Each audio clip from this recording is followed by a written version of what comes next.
জি, আমার নাম আরাফাত। আপাতত বেকার। বাবা মা গ্রামে থাকে। পড়ালেখা কত দূর? বৃদ্ধা হয়তো আমাকে তার বাসায় চাকরি দিতে পারে, তাই বললাম। বেশি না, ষষ্ঠ শ্রেণী পর্যন্ত। টাকার অভাবে বাবা মা আর পড়াতে পারিনি। তো এখন কি কাজ করো? কিছুই না, চাকরি খুঁজতেছি। তোমার হাতে ওটা কিসের ফাইল? এখানে আমার কিছু প্রয়োজনীয় কাগজপত্র। আচ্ছা ঠিক আছে, আপনি থাকেন, আমি গেলাম। এই নাও, টাকাগুলো তোমার কাছে রাখো। ধন্যবাদ। আমি কারো উপকার করে তার বিনিময় নেই না। ওগুলো আপনার কাছে রেখে দেন। আমি আসি। বের হয়ে দরজা পর্যন্ত আবার চলে গেছি। এমন সময় বৃদ্ধা আবার ডাক দিল।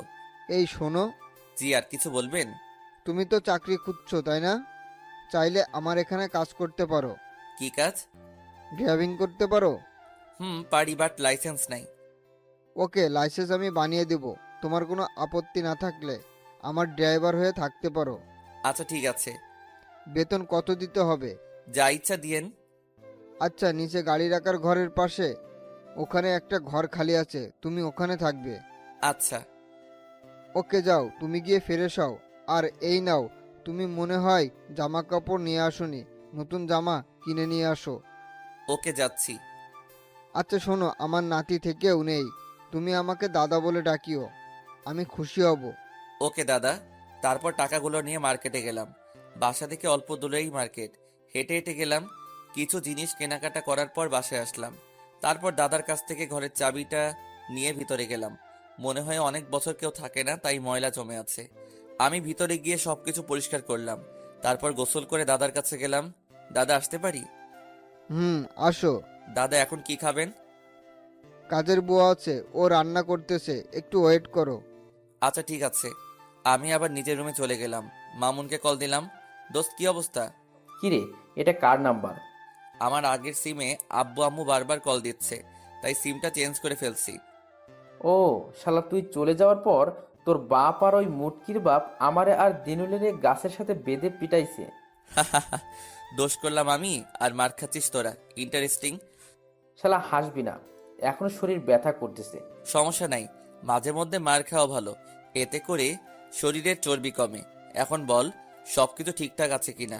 কি ঠিক থাকবে, তোর আম্মু শুধু কান্না করতেছে, আর ওই মুটকি নাকি বারবার খাচ্ছে আর বেহুশ হচ্ছে। আচ্ছা, তুই আম্মুকে গোপনে আমার কথা বলিস? তুই এখন কোথায়? কিছু খেয়েছিস? আরে বেটা, আমার কপাল খুলে গেছে। চাকরি পাইছি। অনেক বড় লোক। বাসায় শুধু দাদা থাকে। ছেলে মেয়ে সবাই লন্ডন থাকে। আরে কি বলিস? এই আমিও চলে আসি, চাকরি পাবো। এই জন্য তোদের বাঙালিদের উন্নতি নাই। একজনেরটা দেখে তোর হিংসা হচ্ছে, তাই না? আর এবারটা ভালো চাকরি পাইলে তোরে আর দিনুলরেও নিয়ে আসবো, টেনশন করিস না। থ্যাঙ্কস দোস্ত। থ্যাঙ্কস পরে দিস, এখনো চাকরি দেখিনি। একটু তাড়াতাড়ি করিস। ওকে, রাখি। কলটা কেটে দিয়ে রান্নাঘরে গেলাম। তারপর কিছু খাবার নিয়ে দাদুর রুমে গেলাম। ওনার খাওয়া শেষে ওনাকে মেডিসিন খাইয়ে দিয়ে আমি খেয়ে নিলাম। বিকেলবেলা গাড়ি বের করলাম। বাহ, গাড়িও সুন্দর। টাকা থাকলে যা হয় আর কি। গাড়ি বের করে পরিষ্কার করলাম। দাদুর কাছে গেলাম। দাদু, একটা কথা বলার ছিল। হুম, বলো, অনুমতির কি আছে? বাসার সামনে দিয়ে যে টবগুলো আছে, ওগুলোতে কোনো ফুল গাছ নাই। আপনি যদি অনুমতি দেন তাহলে কিছু ফুল গাছ লাগাতাম। বাহ, এত ভালো কথা। আগে এখানে অনেক ফুল গাছ ছিল, যত্নের অভাবে মারা গেছে। তুমি যত্ন করতে পারলে ফুলের চারা নিয়ে আসো। ওকে দাদু। তারপর অনেকগুলো ফুল গাছের চারা নিয়ে আসলাম। সবগুলো টপে লাগালাম, বাসার ছাদেও লাগালাম। এই বাসায় আসার পর থেকে একদিনও গাড়ি চালাইনি। শুধু বাসার কাজই করি। যেমন বাজার করা, দাদুর সেবা করা, মাঝে মাঝে ঘরও ঝাড়ু দিতে হয়। এইভাবে কিছুদিন গেল। দাদু মোটামুটি সুস্থ। সেদিন সকালে আমি ঘুম থেকে উঠে ব্রাশ করতে করতে ফুল গাছে পানি দিচ্ছি। এমন সময় দাদু ডাক দিল। আরাফাত, এই আরাফাত, জি দাদু, কিছু লাগবে? কি করতেছো? এই তো, পানি দিচ্ছি। আচ্ছা, ফ্রেশ হয়ে রেডি হয়ে নাও, অফিসে যেতে হবে। ওকে। তারপর মোটর বন্ধ করে গোসল করে ফ্রেশ হয়ে রেডি হয়ে গেলাম। আজই প্রথম অফিসে যাচ্ছি। দাদু এসে গাড়িতে বসলো। আমি আল্লাহর নাম নিয়ে স্টার্ট দিলাম। খুব কেয়ারফুলি চালাতে লাগলাম। উনি পথ দেখাতে লাগলো, আর আমি সেই অনুসারে চালাতে লাগলাম। প্রায় 20 মিনিট পর অফিসের সামনে গেলাম। আমি দাদাকে নামিয়ে দিয়ে বাইরে বসে রইলাম। দুপুরবেলা উনি বের হলো। তারপর আমি উনাকে নিয়ে আবার বাসায় আসলাম। উনি বলে দিলেন এবার থেকে প্রতিদিন অফিসে যাওয়া আসা লাগবে। আমি হ্যাঁ সূচক মাথা নাড়ালাম। পরের দিন আবারও দাদুকে নিয়ে অফিসে গেলাম। ওনাকে নামিয়ে দিয়ে আমি গাড়ি নিয়ে একটা কলেজে গেলাম। মাস্টার্সে ভর্তির ব্যাপারে কথা বললাম। সবকিছু ঠিকঠাক করে আবার অফিসের সামনে আসলাম। তারপর ওনাকে নিয়ে বাসায় গেলাম। এইভাবেই দিন যাচ্ছে। আমিও মাস্টার্সে ভর্তি হলাম। প্রথম মাস শেষে বেতন পেলাম 15,000 টাকা। টাকাগুলো হাতে পেয়ে অনেক আনন্দ হতে লাগলো। জীবনের প্রথম ইনকাম। আম্মুকে কল দিলাম। হ্যালো আম্মু, কেমন আছো? আরে কাঁদছো কেন? তুই এইভাবে আমাদের রেখে চলে যেতে পারলি বাবা? একবারও আমাদের কথা ভাবলি না? কি করব? তোমরা তো আমার কথা শুনোনি। আচ্ছা বাদ দাও। আব্বু কেমন আছে? ভালো না, কেউই ভালো নাই। তুই আবার ফিরে আয়। আরে না, আমি ভালো একটা চাকরি পেয়েছি। ওনারা আমাকে কলেজে ভর্তি করিয়েছে। থাকিও ওনাদের বাসায়। অনেক বড় লোক। কি বলিস, সত্যি নাকি? আরে মিথ্যা কেন বলবো? আচ্ছা শোনো, আমি 10,000 টাকা পাঠাচ্ছি। আব্বুকে বলিও টাকাগুলো নিয়ে আসতে। এইভাবে আরো কিছুক্ষণ কথাবার্তা বললাম। তারপর কল কেটে দিলাম। দিনুল আর মামুনকেও 2,000 টাকা দিলাম। বাকি 3,000 টাকার বই কিনলাম। পরের দিন শুক্রবার ছিল। আমি গাড়ি ধুয়ে নিলাম, ঘরও পরিষ্কার করলাম। বিকেলবেলা ফুল গাছের একটু যত্ন করতেছি। এমন সময় দাদু 2 কাপ কফি নিয়ে আমার কাছে আসলো। আরাফাত, এই নাও কফি খাও। আরে দাদু, আপনি কেন কষ্ট করতে গেলেন? আমাকে বললেই তো আমি বানিয়ে দিতাম। তোমার দাদুকে আমি প্রায় কফি বানিয়ে খাওয়াতাম, মাঝে মধ্যে চুলে তেল দিয়ে দিতাম, মাঝরাতে রাস্তায় হাত ধরাধরি করে হাঁটতাম। ও চলে যাওয়ার পর খুব একা হয়ে গেলাম। আপনি তো পরে আবার বিয়ে করতে পারতেন। তোমার দাদু এত ভালোবেসেছে যে অন্য কাউকে ভালোবাসার ইচ্ছাটাই মরে গেছে। আর ওর জায়গায় আমি জীবনেও কাউকে কল্পনা করতে পারি না। থাক, মন খারাপ করবেন না। সব ঠিক হয়ে যাবে। ঠিক আর হলো কই? আচ্ছা শোনো, কালকে একটু তাড়াতাড়ি রেডি হবে। কোথাও যাবেন নাকি? আমার একমাত্র নাতনি কালকে দেশে আসবে। ওরে নিয়ে আসার জন্য আমরা এয়ারপোর্টে যাব। ও, আপনার নাতনি আছে? একটা বুড়ি আছে, একদম দাদির মতো হয়েছে। এবার থেকে এখানেই থাকবে, আর ওখানে থাকবে না। এখানে ভালো কোনো কলেজে ভর্তি করিয়ে দিব। কেন, ওখানে কোনো সমস্যা হয়েছে নাকি? না, আমি অসুস্থ শুনে তাই চলে আসছে। আর কোম্পানির দায়িত্ব ওর হাতেই দিয়ে দিব। ও আচ্ছা, সমস্যা নাই। আমি সকাল সকাল রেডি হয়ে যাব। তারপর দাদুর সাথে আরো অনেক কিছু নিয়ে কথা বললাম। রাতে খেয়ে ঘুমিয়ে গেলাম। পরের দিন তাড়াতাড়ি ঘুম থেকে উঠলাম, নামাজ পড়ে আসলাম। তারপর গাড়ি ধুয়ে মুছে নিলাম। রেডি হয়ে দাদুর জন্য বসে আছি। কিছুক্ষণ পর উনি বের হলো। আমি গাড়ির দরজা খুলে দিলাম। উনি বসলো। তারপর এয়ারপোর্ট এর দিকে রওনা দিলাম। 1 ঘন্টা পর এয়ারপোর্টে গেলাম। আমি গাড়ির কাছে দাঁড়িয়ে আছি আর দাদু ভিতরে গেল। কিছুক্ষণ পর দাদুর হাত ধরে একটা পরী বেরিয়ে আসলো। আমি দেখেই হা করে তাকিয়ে আছি। আমি ভেবেছিলাম আমার থেকে বড় হবে বা বিয়ে হয়ে গেছে। এখন তো দেখি পুরাই উল্টা। জিন্স প্যান্ট পরা, দেখতে একটু অন্যরকম লাগছে। দাদু ওরে নিয়ে আমার সামনে আসলো। মাই প্রিন্সেস, এ হচ্ছে আমাদের নতুন ড্রাইভার। আর আরাফাত, এ হচ্ছে আমার কলিজা, আমার নাতনি পেমা, তোমার ম্যাডাম। আসসালামু আলাইকুম ম্যাম। সুন্দরী মেয়েদের এই একটাই সমস্যা, একটু অহংকারী। তারপর বড়লোক হলে তো কথাই নাই।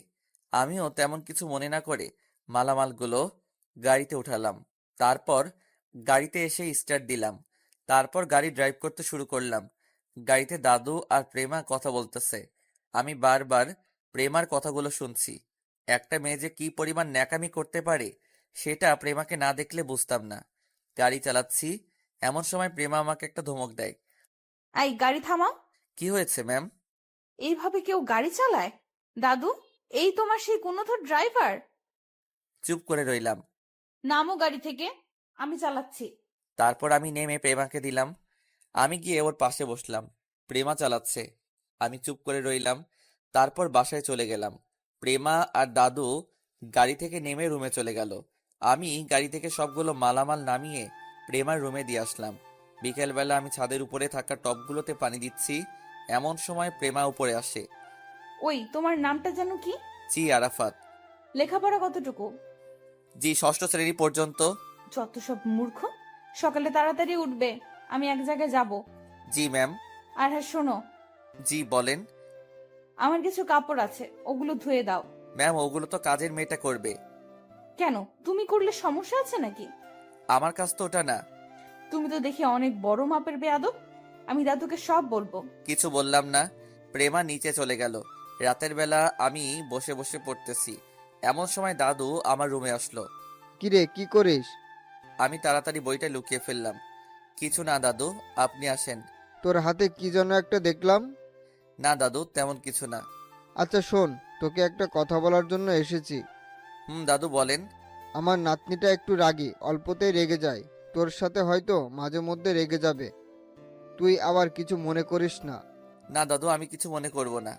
আচ্ছা, কালকে সকালে কলেজে যাবে। কেন দাদু?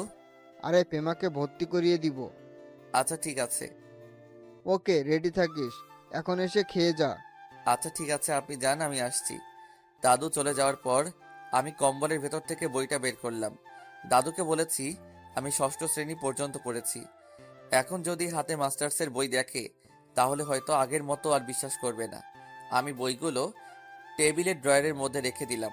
তারপর গিয়ে খেয়ে আসলাম। পরের দিন সকালে আমি গাড়ি ধুয়ে মুছে দাঁড়িয়ে আছি। প্রেমা আর দাদুর জন্য ওয়েট করতেছি। প্রেমা একটা শাড়ি পরে বাহির হলো। আমি এক মনে তাকিয়ে আছি। দাদুর ধাক্কা খেয়ে বাস্তবে ফিরে আসলাম। কিরে, এভাবে দাঁড়িয়ে থাকবি নাকি গাড়ি স্টার্ট দিবি? সরি দাদু, আপনারা ওঠেন। তারপর আমিও উঠলাম, গাড়ি স্টার্ট দিলাম।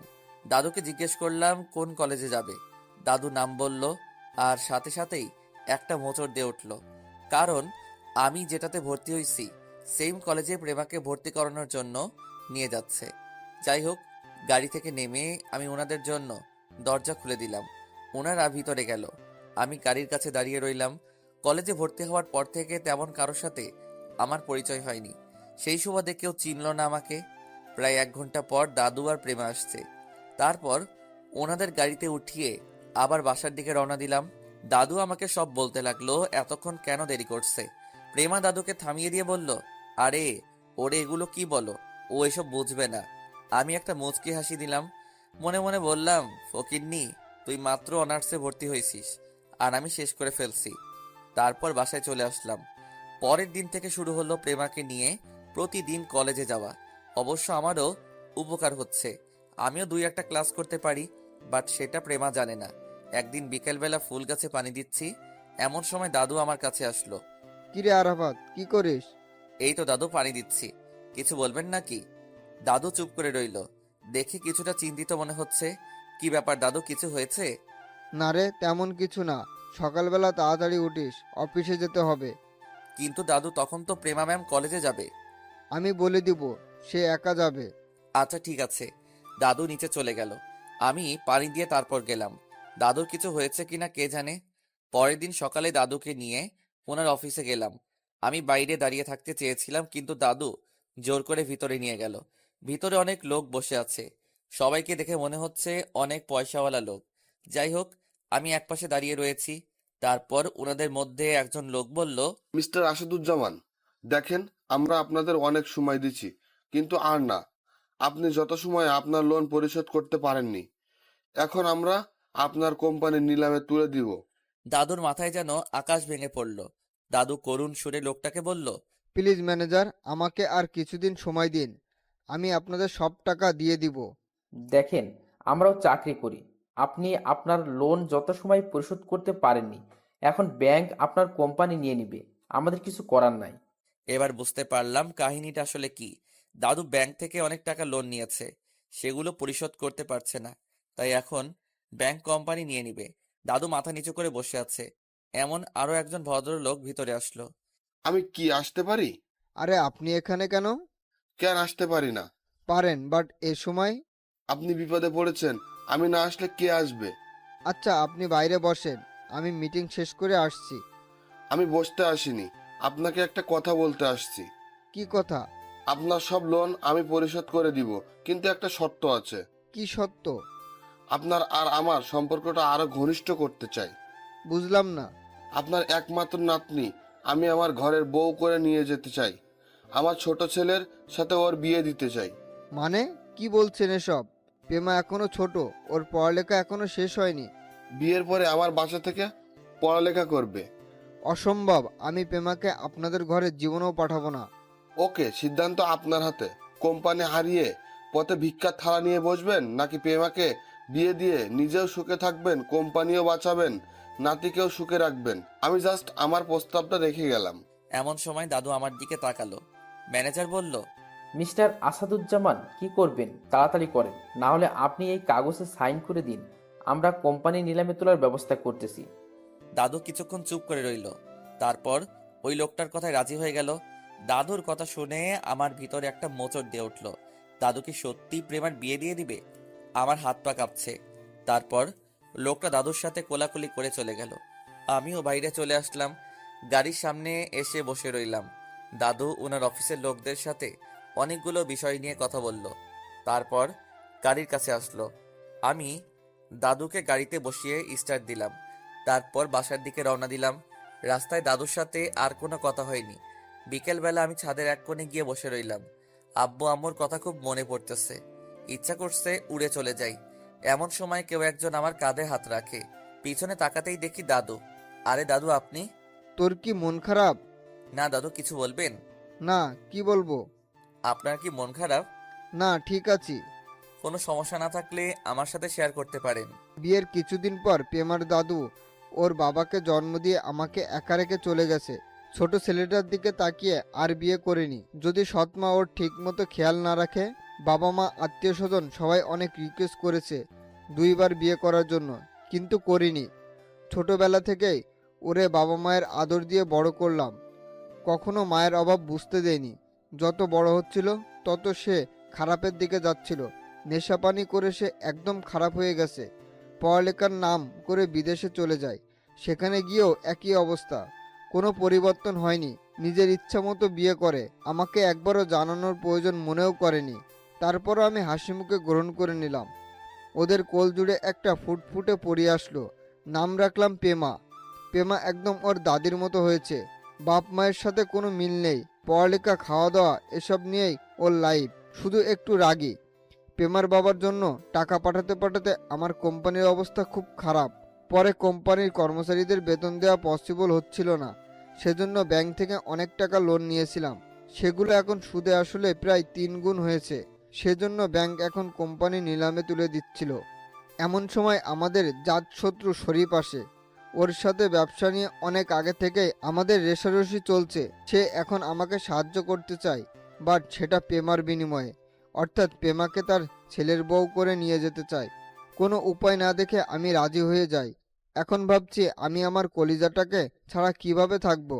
আজকে কোম্পানি রক্ষার জন্য আমি আমার নাতনিকে বলি দিচ্ছি। দাদু, কাঁদবেন না। একদিন না একদিন তো অবশ্যই প্রেমাকে বিয়ে দিতে হবে। তাই বলে এত তাড়াতাড়ি? আমি প্রেমাকে আমার কাছে রাখার জন্য নিয়ে এসেছি, কিন্তু এখন তো তার উল্টোটা হয়ে গেছে। প্রেমা ম্যাম কি জানে? না, কি করে ওকে বোঝাবো বুঝতে পারছি না। সে কি রাজি হবে? আপনি সব বুঝিয়ে বলেন, রাজি হবে।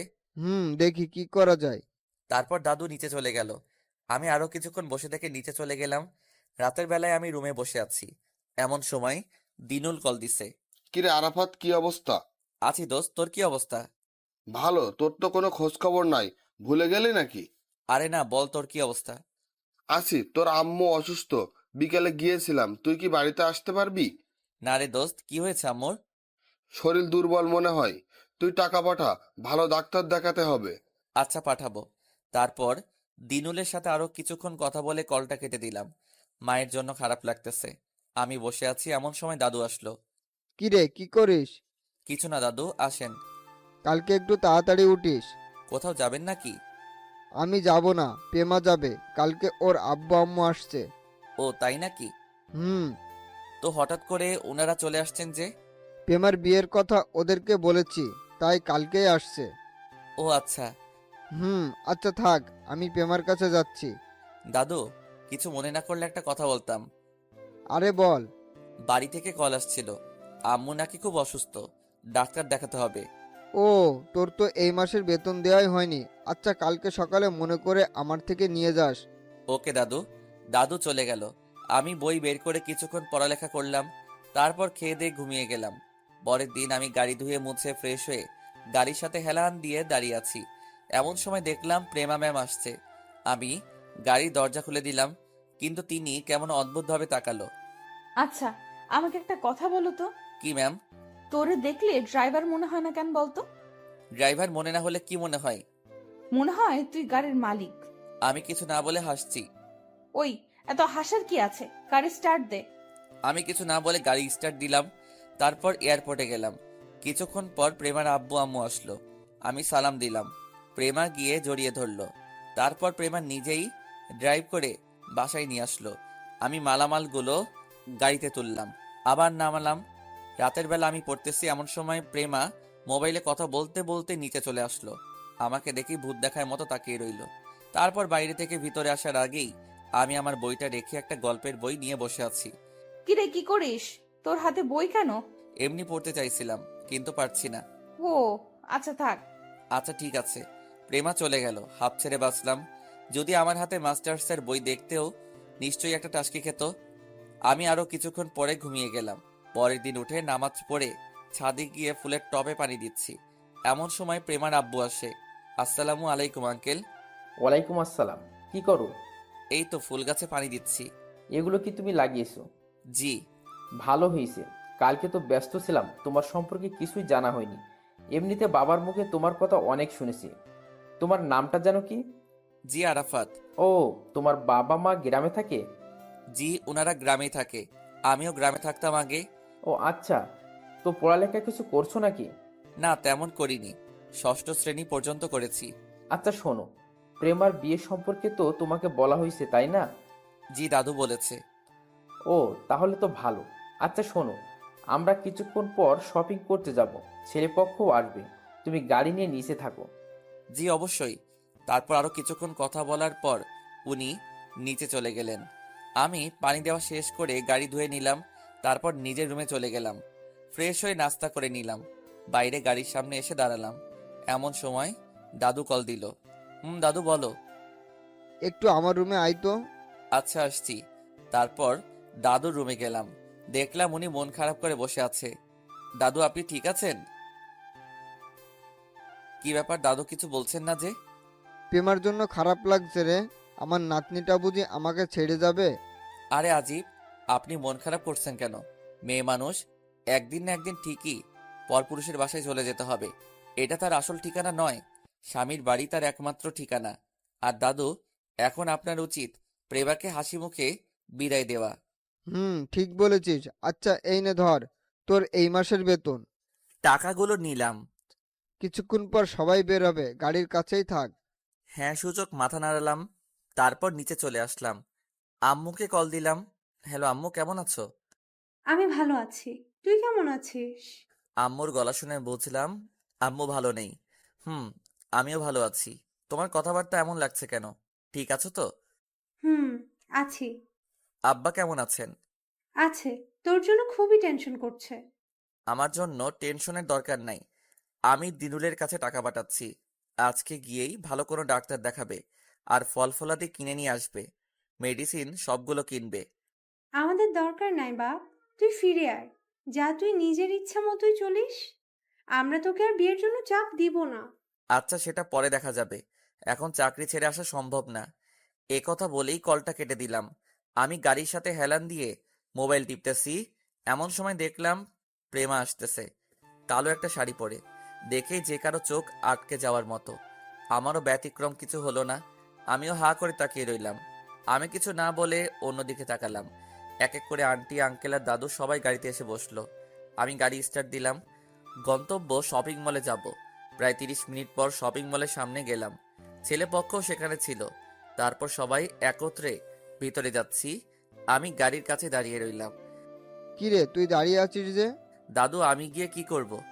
আপনাদের কেনাকাটা শেষ হলে আমাকে একটা কল দিয়েন, আমি গিয়ে নিয়ে আসবো। কি করবি মানে? আয় আমার সাথে আয়। উনি একমাত্র মানুষ যিনি মা বাবার পরে আমাকে বেশি ভালোবাসেন। ওনার কথা না রেখে পারলাম না। তারপর ওনাদের সাথে সাথে আমিও গেলাম। একটা শাড়ির দোকানে গেল। একের পর এক শাড়ি দেখতেছে, কিন্তু কিছুতেই ওনাদের শাড়ি পছন্দ হচ্ছে না। পরে আন্টি আমাকে বলল, এ আরাফাত, তুমি একটা দেখো তো। আন্টি আমি কি দেখব? আপনাদের যেটা পছন্দ হয় সেটা দেখেন। সমস্যা নেই, দেখো। তারপর আমি কয়েকটা শাড়ি দেখলাম।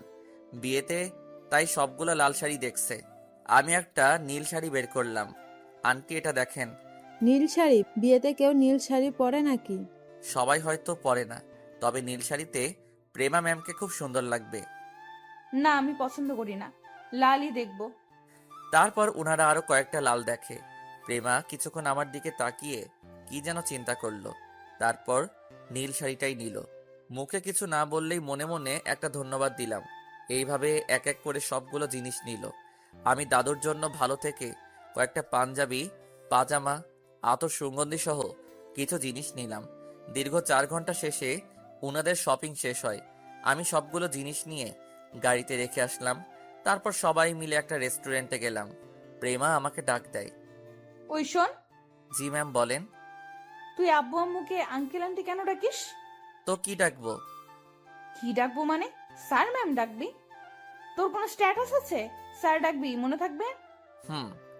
আর হ্যাঁ, কেনাকাটার সময় বা কোনো কিছু করার সময় তুই সামনে থাকবি না, ড্রাইভারের মতো থাকবি।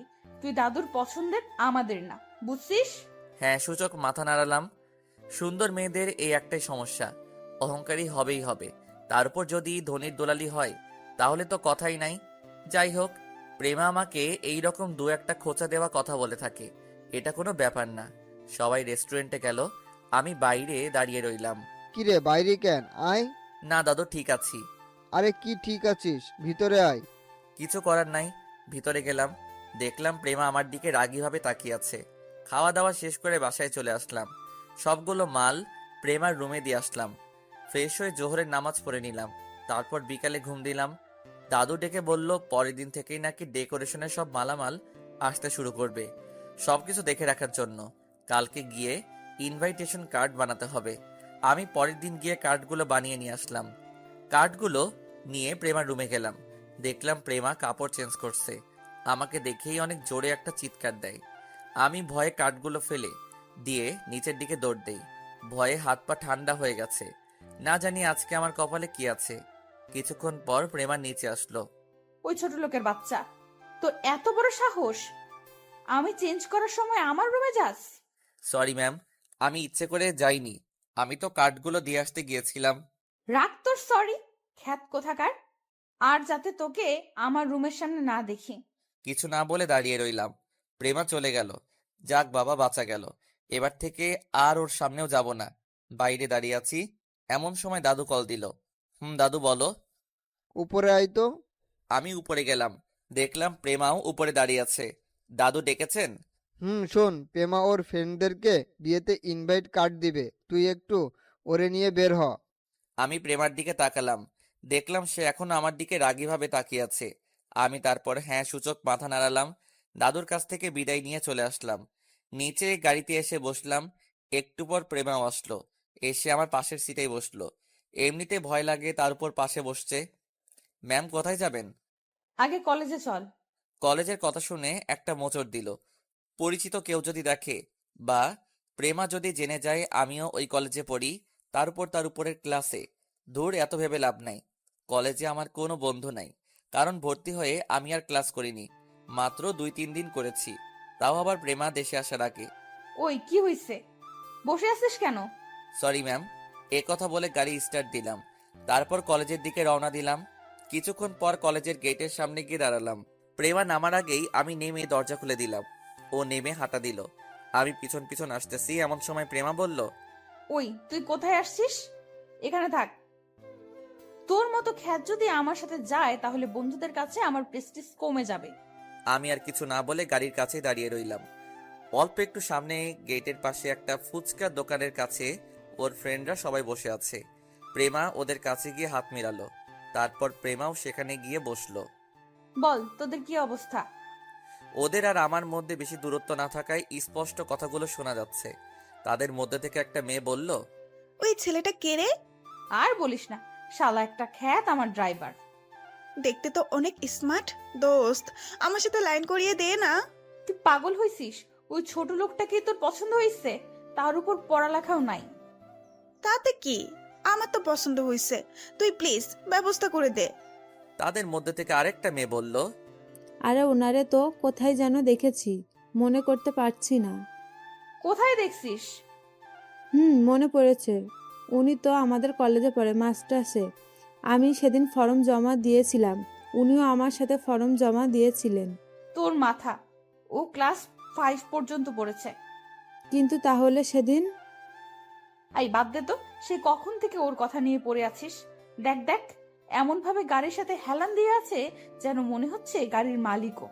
তুই ওরে নিয়ে এত সেতে চাস কেন? ওই খবিসটারে দেখতে পারি না।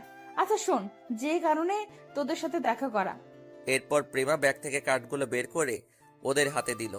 সবাই তো অবাক, সবাই একসাথে অভিনন্দন জানালো।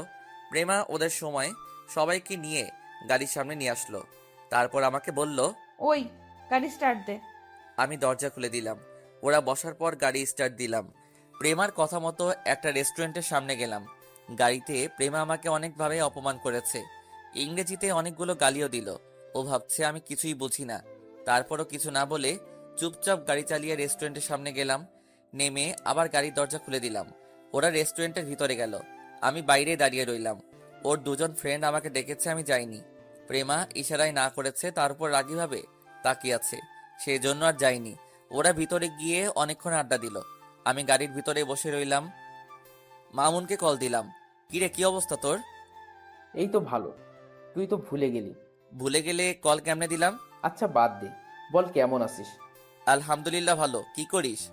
এই তো দোকানে আড্ডা দিছি। তুই? বসের মেয়ের বিয়ে, কার্ড বিলি করতে আসছি। ও, তো পড়ালেখা চলছে নাকি? আরে না, পড়ার মতো সুযোগ পাচ্ছি না, তার উপর বিয়ের জন্য এই কয়েকদিন অনেক ব্যস্ত। ওরা জানে তুই যে পড়ালেখা করিস? আরে না, জানলে চাকরি থাকবে না। আইমানের সাথে কথা বলছি, এমন সময় দেখলাম ওরা বের হইছে। আমি তাড়াতাড়ি করে ওল কেটে দিলাম। প্রেমা ভিতরে বসলো, বাকিরা যার যার মতো চলে গেল। এরপর প্রেমাকে নিয়ে বাসায় চলে আসলাম। বিকেলবেলা দাদুকে নিয়ে বের হলাম। মুরব্বীদের আর আত্মীয় স্বজনদের উনি দাওয়াত দিচ্ছে, আমাকে সাথে নিয়ে যায়। সবার কাছে আমাকে তার নাতি বলে পরিচয় দেয়। ওনার সাথে বের হলে সময় যে কিভাবে চলে যায় টেরই পাওয়া যায় না। এইভাবে 2 দিন পর্যন্ত শুধু কার্ড বিলি করলাম। শুরু হলো বিয়ের আয়োজন। এক এক করে ডেকোরেশনের সব মালামাল আসতে শুরু করলো। আমিও নিজ দায়িত্বে সব ঠিক মতো দেখাশোনা করছি। দেখতে দেখতে হলুদের দিন চলে আসলো। পুরো বাড়ি ফুল আর লাইট দিয়ে সাজানো হলো। অন্য দিনের তুলনায় দেখতে একটু অন্যরকম লাগছে। এক এক করে সব মেহমান আসছে। আমি আর দাদু সবাইকে রিসিভ করতেছি। প্রেমার আব্বু আম্মু সবাই ব্যস্ত। সন্ধ্যায় প্রেমার একটা বান্ধবী আমাকে ডাক দেয়। ভাইয়া, একটা কথা বলতাম। জি বলেন। আচ্ছা, আপনারা নিচে যান, আমার অল্প কিছু কাজ আছে, ওগুলো সেরেই আসছি। এরপর আমি দাদুর কাছে গেলাম। দাদুর থেকে অনুমতি নিয়ে নিচে আসলাম। দেখলাম সবাই বসে আছে। আমি তাড়াতাড়ি করে গাড়ি বের করলাম। তারপর ওরা উঠলো। আমি গাড়ি স্টার্ট দিলাম। তারপর ওদেরকে নিয়ে পার্লারে গেলাম। ওদের ওখানে রেখে আবার বাসায় চলে আসলাম। হলুদের যে স্টেজটা বানালো কেমন যেন আমার পছন্দ হলো না। দাদুর কাছে গেলাম। দাদু, একটা কথা বলবো? বল, কোনো সমস্যা? দাদু, স্টেজটা আমার পছন্দ হয়নি, কেমন যেন লাগছে। আপনার একমাত্র নাতনির বিয়ে, অসাধারণ স্টেজ না হলে কি চলে? কি আর করব, এখন তো নতুন কাউকে দেওয়া সম্ভব না। দাদু, আমি সাজাই? তুই পারিস নাকি? খুব ভালো পারি না, তবে চেষ্টা করব খুব সুন্দর করে সাজানোর জন্য। আচ্ছা ঠিক আছে। দাদুর থেকে অনুমতি নিয়ে আমি আগের স্টেজটা থেকে ফুল আর টিস্যুগুলো সরিয়ে নিলাম। তারপর নিজের মতো করে সাজাতে শুরু করলাম। আসলে আগে যখন বাড়িতে থাকতাম তখন আত্মীয় স্বজনদের স্টেজ বা কোনো রিলেটিভদের বিয়ে হলে স্টেজ আমি আর দিনুল সাজাতাম। অনেক বন্ধুর ভাই বোনের হলুদের স্টেজেও আমি সাজিয়েছি, সেই থেকে অল্প কিছু অভিজ্ঞতা আছে। সাজাতে শুরু করলাম এক মনে। প্রায় 11টা বেজে গেল সাজাতে সাজাতে। পকেট থেকে মোবাইলটা বের করে দেখি প্রেমা 9টা কল দিছে। মনে হয় ওদের শেষ। আমার একটু ভয় হলো, না জানি কি আছে কপালে। তাড়াতাড়ি কল দিতে যাব, এমন সময় দাদু আসলো। প্রেমা নাকি কল দিয়েছে তাড়াতাড়ি যাওয়ার জন্য। আমি আর কল না দিয়ে আবার গাড়ি নিয়ে বের হলাম। পার্লারের সামনে গিয়ে দাঁড়ালাম। দরজা খুলে বাইরে আসতেই প্রেমা আমার গালে ঠাস করে একটা বসিয়ে দেয়। আমি একটু অবাক হলাম, কোনো দোষ ছাড়া এভাবে কেন হাত দিল? শুধু আমি না, প্রেমার বন্ধুগুলাও হা করে আমার দিকে তাকিয়ে আছে। ওই ছোট লোকের বাচ্চা, এত কিসের ব্যস্ততা তোর যে আমার কল ধরিস না? সরি ম্যাম, আসলে স্টেজ সাজাচ্ছিলাম তো তাই। প্রেমা আর কিছু না বলে গাড়িতে উঠে যায়। ওর বন্ধুগুলো এখনো তাকিয়ে আছে। চট দিয়েছিস ভালো কথা, সবার সামনে দেওয়ার কি দরকার ছিল? গরিব হয়েছি তো কি হয়েছে, আমারও তো একটা মান সম্মান আছে। যাই হোক, ওর ফ্রেন্ডরা সবাই গাড়িতে ওঠার পর ওদের বাসায় নিয়ে আসলাম। ওরা গাড়ি থেকে নামলো, আমি ওদের নামিয়ে দিয়ে গাড়ি পার্কিং করে রাখলাম। তারপর ভিতরে যাচ্ছি, এমন সময় দেখলাম সবাই স্টেজের সামনে দাঁড়িয়ে আছে। আমাকে দেখে ওর একটা ফ্রেন্ড বলল। আমি কিছু না বলে দাঁড়িয়ে রইলাম। ওরা এবার ভিতরে চলে গেল। দাদুর সাথে দেখা করলাম। অনেক খিদা লেগেছে, সেই বিকাল থেকে কাজ করে যাচ্ছি, কিছুই খাইনি। গিয়ে বিরিয়ানি খেয়ে আসলাম। তারপর আমার রুমে গেলাম, ফ্রেশ হয়ে বাইরে আসছি। এমন সময় দেখলাম দাদু 2টা ব্যাগ নিয়ে আমার রুমে আসলো। রে তুই এখানে? আমি তোকে খুঁজছি, কলও দিয়েছিলাম। দাদু গোসল করলাম, মোবাইল টেবিলে ছিল। আচ্ছা শোন, এখানে 2টা পাঞ্জাবি আছে, একটা এখন পরে হলুদে আয়, আর একটা কালকে বিয়েতে গায়ে দিস। আরে দাদু, এগুলোর কি দরকার ছিল? আমরা সবাই গায়ে দিব, আমার নাতি গায়ে দিব না এটা কি করে সম্ভব? এখন হলুদ রঙেরটা গায়ে দিস, নীলটা কালকে দিস। দাদু, বিয়েতে তো কেউ পাঞ্জাবি পরে না। সমস্যা নেই, তুই পড়ছিস, ভালোই লাগবে। কিছু না বলে দাদুকে আবার সালাম করলাম। দাদু বুকে জড়িয়ে নিল। এরপর আমি রেডি হয়ে স্টেজের সামনে চলে গেলাম। কিছুক্ষণ পর প্রেমাকেও নিয়ে আসা হলো। আমি ওরে দেখেই হা করে তাকিয়ে আছি। এমনিতে সুন্দর, কিন্তু আজকে একটু বেশি সুন্দর লাগছে। মনে হচ্ছে কোনো অপ্সরা। এইরকম একটা মেয়ে যদি আমার বউ হতো তাহলে কতই না ভালো হতো। যাই হোক, ও গিয়ে স্টেজে বসলো। একে একে সবাই মিষ্টি খাওয়াচ্ছে, গায়ে হলুদ দিচ্ছে। আমি দাঁড়িয়ে দাঁড়িয়ে দেখতেছি, ভালোই লাগছে। কিছুক্ষণ পর দাদু আমাকে ডাকলো প্রেমাকে হলুদ দেওয়ার জন্য। আমি দাঁড়িয়ে রইলাম। প্রেমার আব্বু আম্মুও ডাকাডাকি শুরু করলো। আমি বারবার প্রেমার দিকে তাকাচ্ছি। হলুদ দিতে যাওয়ার পর যদি আবারও চট দেয় তাহলে তো আমার সব শেষ। দাদুর জোরাজোরিতে আস্তে আস্তে স্টেজের সামনে গেলাম। প্রেমার পাশে বসলাম। দেখলাম কেমন ভাবে আমার দিকে তাকিয়ে আছে। কি করব বুঝতেছি না। দাদুর দিকে তাকালাম, উনি ইশারায় হলুদ দিতে বললেন। আমি আর কোনো কিছু না ভেবে অল্প একটু মিষ্টি নিয়ে প্রেমাকে খাইয়ে দিলাম। প্রথমে ভাবছি খাবে না, পরে কি যেন চিন্তা করে খেয়ে নিল। আমাকেও একটু খাইয়ে দিল। আমি অল্প একটু হলুদ নিয়ে ওর কপালে লাগিয়ে দিলাম। মনে হয় আমি সবার শেষে হলুদ দিচ্ছি, আর কেউ বাকি নেই। দাদুও কি মনে করে স্টেজে আসলো, প্রেমাকে দ্বিতীয়বারের মতো খাইয়ে দিল, সাথে আমাকেও। আমিও দাদুকে খাইয়ে দিলাম। এরপর দাদু এমন একটা কাণ্ড ঘটিয়ে ফেললো যা স্বপ্নেও ভাবিনি। দাদু অনেকগুলো হলুদ নিয়ে আমার পুরো মুখে লাগিয়ে দিল। এরপর প্রেমার বন্ধুরাও স্টেজে আসলো, সবাইকে মিলে আমাকে অনেকগুলো হলুদ লাগিয়ে দিল। আমি তো পুরাই অবাক। আমিও অনেকগুলো হলুদ দাদুর গায়ে মাখিয়ে দিলাম। অন্যরকম একটা মুহূর্ত কাটালাম। এইভাবে কিছুক্ষণ চললো। তারপর ছবি তুলে যে যার মতো চলে গেল। আমি দাদুকে ওনার রুমে দিয়ে আসলাম। তারপর নিচে এসে গোসল করে নিলাম। ঘড়ির দিকে তাকিয়ে দেখি 3টা 30 বাজে। তাড়াতাড়ি ঘুমাতে হবে, না হলে ফজরের নামাজ মিস হবে।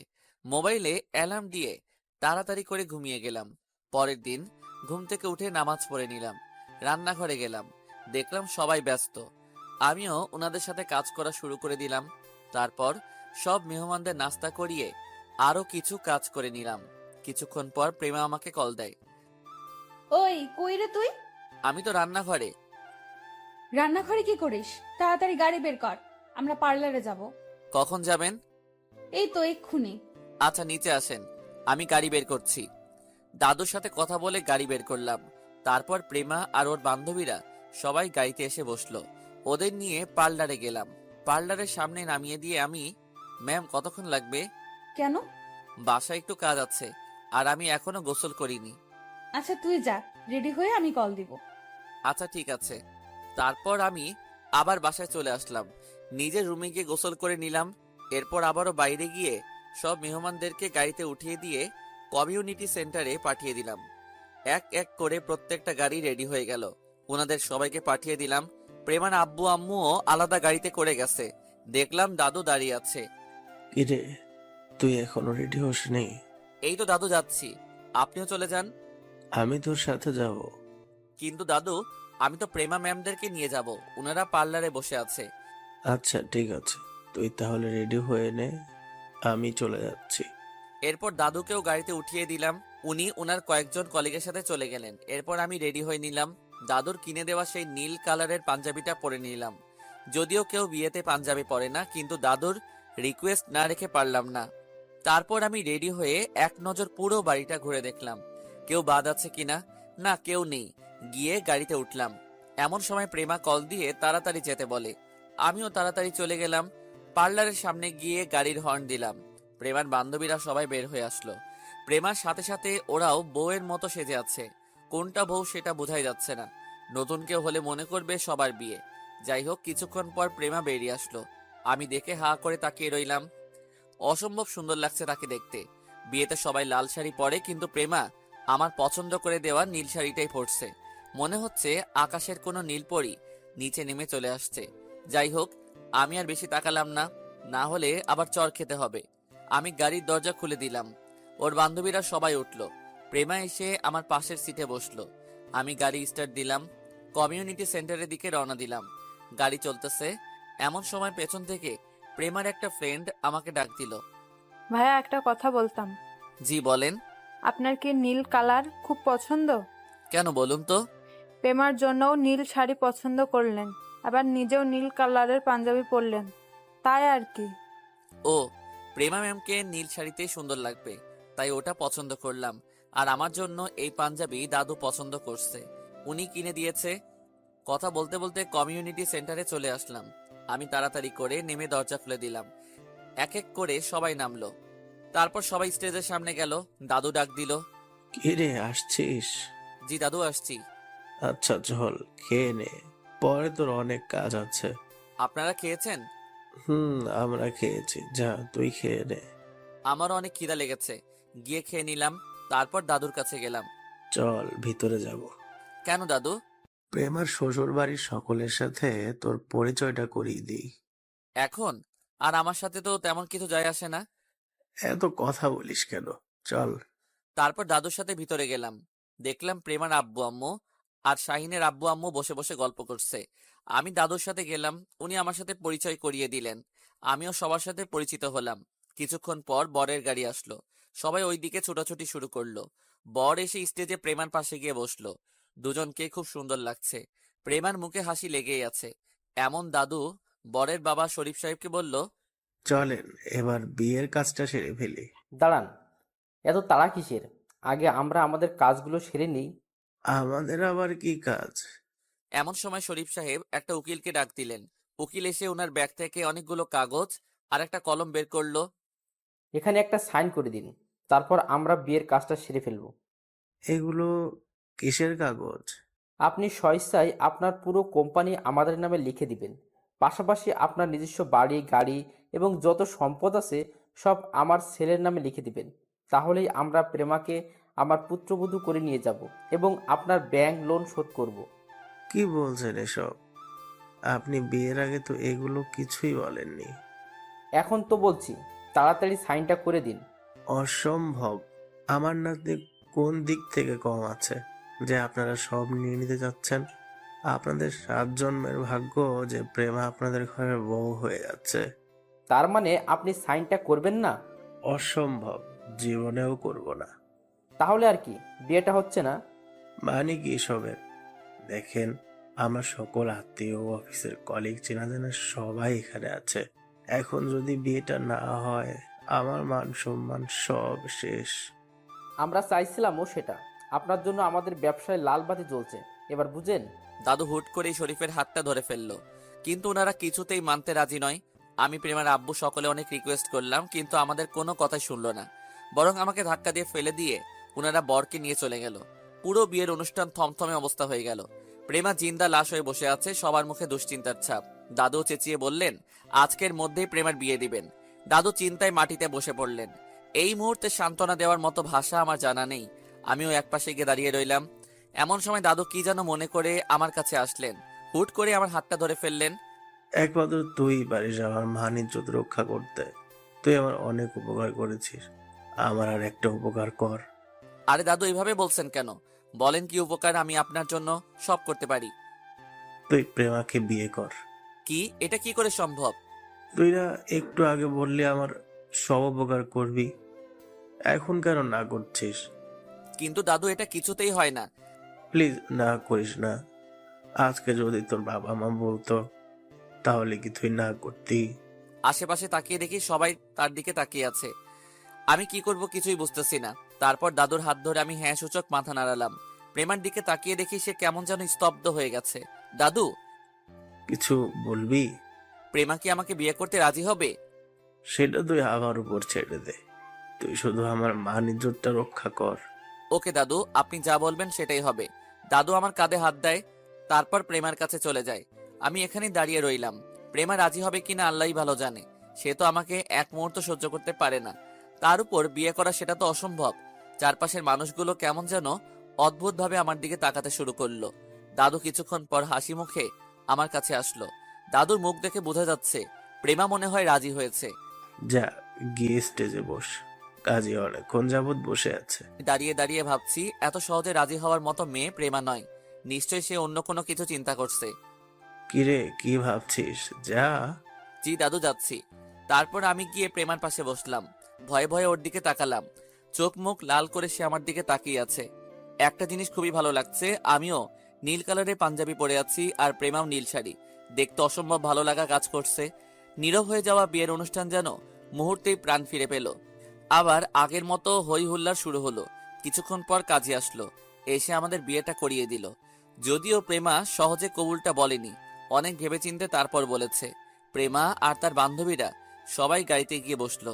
আমি আবারও সেই ড্রাইভারের সিটে গিয়ে বসলাম। প্রেমার বান্ধবীরা অনেকে অনেক রকম মজা করতেছে, বাট সে একদম চুপ ছিল। যাই হোক, অতবার বাসায় চলে আসলাম। সবই ঠিকঠাক চলছে। এখন প্রায় রাত 12টা। আমি দাঁড়িয়ে আছি বাসার ছাদে। আম্মুকে কল দিলাম। কিছুক্ষণ পর আম্মু কল ধরলো। মনে হয় ঘুমিয়েছিল। আম্মুকে পুরো বিষয়টা বুঝিয়ে বলি। আম্মুও অনেক খুশি। আম্মু বলছে কালই প্রেমাকে নিয়ে বাড়িতে যাওয়ার জন্য, কিন্তু সেটা তো পসিবল না। আম্মুর সাথে অনেকক্ষণ কথা বলে কলটা কেটে দিলাম। তারপর দিনুল আর মামুনকেও জানালাম। ওরা তো আমার উপর অনেক রাগ যে ওদেরকে না বলে বিয়ে করে ফেলছি। যাই হোক, কথা বলা শেষে আকাশের দিকে তাকিয়ে ভাবছি কি থেকে কি হয়ে গেল। কালকে এই সময়ও আমি ওনাদের ড্রাইভার, আর আজকে জামাই। বিয়ের জন্যই আমি বাড়ি ছেড়ে পালালাম, আর এখানে এসেও বিয়ে। এই বিয়েটা আমাকে ছাড়লো না। একটু পর অনুভব করলাম কেউ পিছনে এসে আমার কাঁধে হাত দিয়েছে। তাকিয়ে দেখি দাদু। দাদু, আপনি ঘুমাননি এখনো? আমি তোর সাথে খুব অন্যায় করে ফেলছি, তাই না? আরে দাদু, আপনি এগুলো কি বলেন?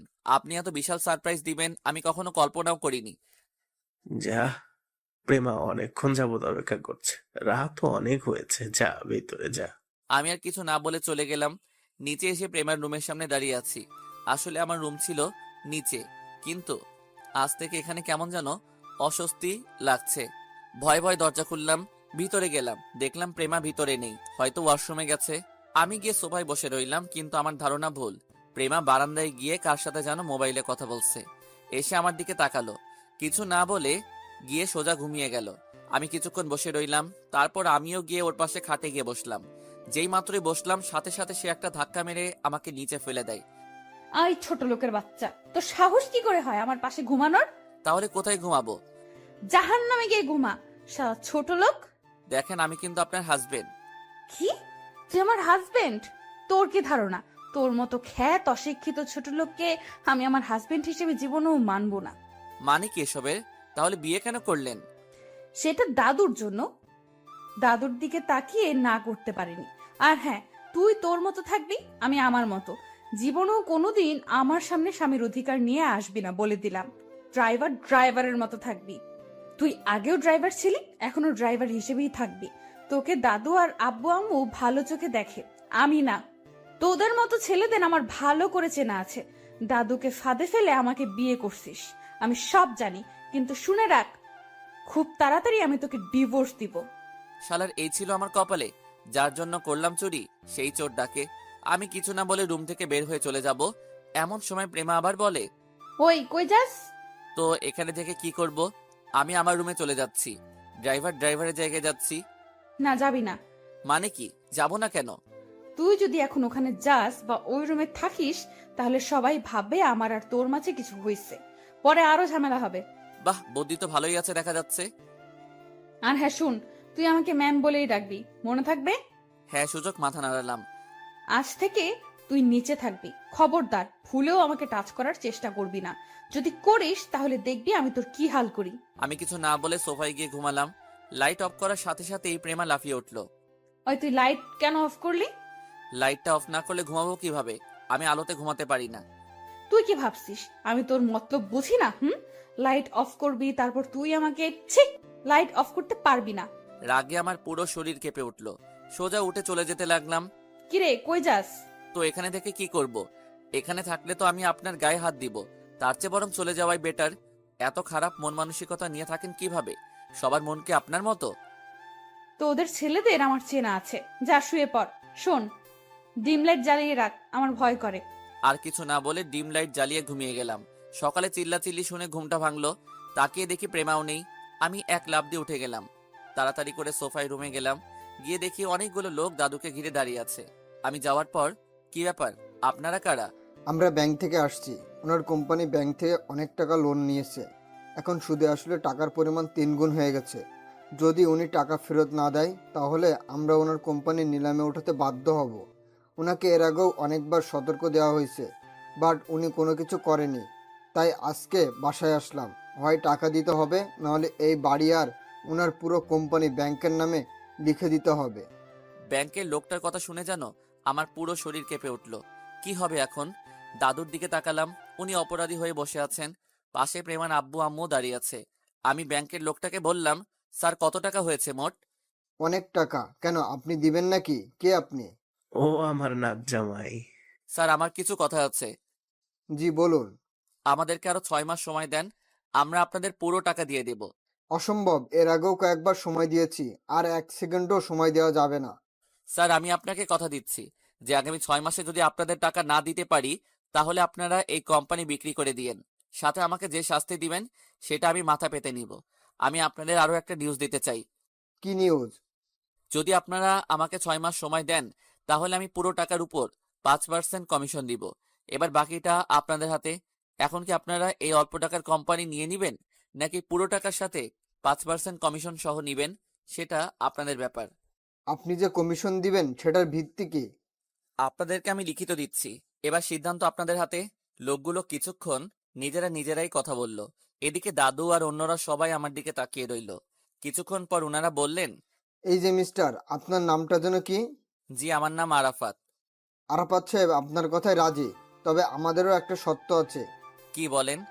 যদি আপনি টাকা ঠিক সময়ে না দেন তাহলে আমরা কোম্পানির দখলে, পাশাপাশি আপনাকেও প্রতারণা মামলায় জেলে পাঠাবো। ওকে আমি রাজি। এরপর একজন ব্যাংকার একটা 100 টাকা দামের স্ট্যাম্প আমাকে দেয়। আমি ওটা নিয়ে লিখতে শুরু করলাম। পুরো বিষয়বস্তু উল্লেখ করে সাইন করে দিলাম। আমি যখন লিখতেছিলাম ফ্যামিলির সবাই আমার দিকে অবাক হয়ে তাকিয়ে আছে। হয়তো ভাবছে যে 6-এ পড়া ছেলেটা কিভাবে এত কিছু লিখে। যাই হোক, ওই দিকে নজর দেওয়ার দরকার নাই। সাক্ষী হিসেবে দাদু আর প্রেমার আব্বু সাইন করলো। তারপর আরো কিছু কথা বলার পর ব্যাংকের লোকগুলো চলে গেল। দাদু আপনার সাথে আমার কিছু কথা আছে। আচ্ছা ঠিক আছে, তুই ফ্রেশ হয়ে নাস্তা করে আমার রুমে আয়। তারপর আমি নাস্তা করে রুমে গেলাম। দেখলাম প্রেমা আগে থেকেই বসে আছে। ওই, তুই 6 মাসের মধ্যে টাকা কোথায় পাবি? তাও আবার 5% ইন্টারেস্ট দিন। সেটা আপনার না জানলেও চলবে। খুব বেড়ে গেছিস তাই না? তুই কি ভাবছিস আমি কিছু বুঝি না? তুই দাদুকে পটিয়ে সব নিজের করবি ভাবছিস তাই না? আমি থাকতে জীবনেও এটা হতে দিব না। তাহলে এক কাজ করেন, লোন শোধ করে দেন। বড় বড় কথা তো বলছেন, যত সব আজাইরা। আমি আর ওরে পাত্তা না দিয়ে চলে গেলাম। আমি জানি এখন অনেক কিছু করতে হবে, না হলে কোম্পানি রাখা পসিবল না। এখন যদি প্রেমার এগুলো মাথায় রাখি তাহলে কিছুই সম্ভব হবে না। আমি আর কোনো কথা না বলে দাদুর রুমে গেলাম। আসছিস? দাদু। বল বল, কি কথা? দাদু আপনি কোম্পানির দায়িত্ব বাবাকে দিয়ে দেন। কিভাবে দিব? ও তো আবারও ইংল্যান্ড চলে যাবে। দাদু, বাপ দাদার ভিটে মাটির চেয়েও কি ইংল্যান্ড যাওয়া বেশি জরুরি? কি করব, ও তো প্রেমার বিয়ের জন্য এসেছিল।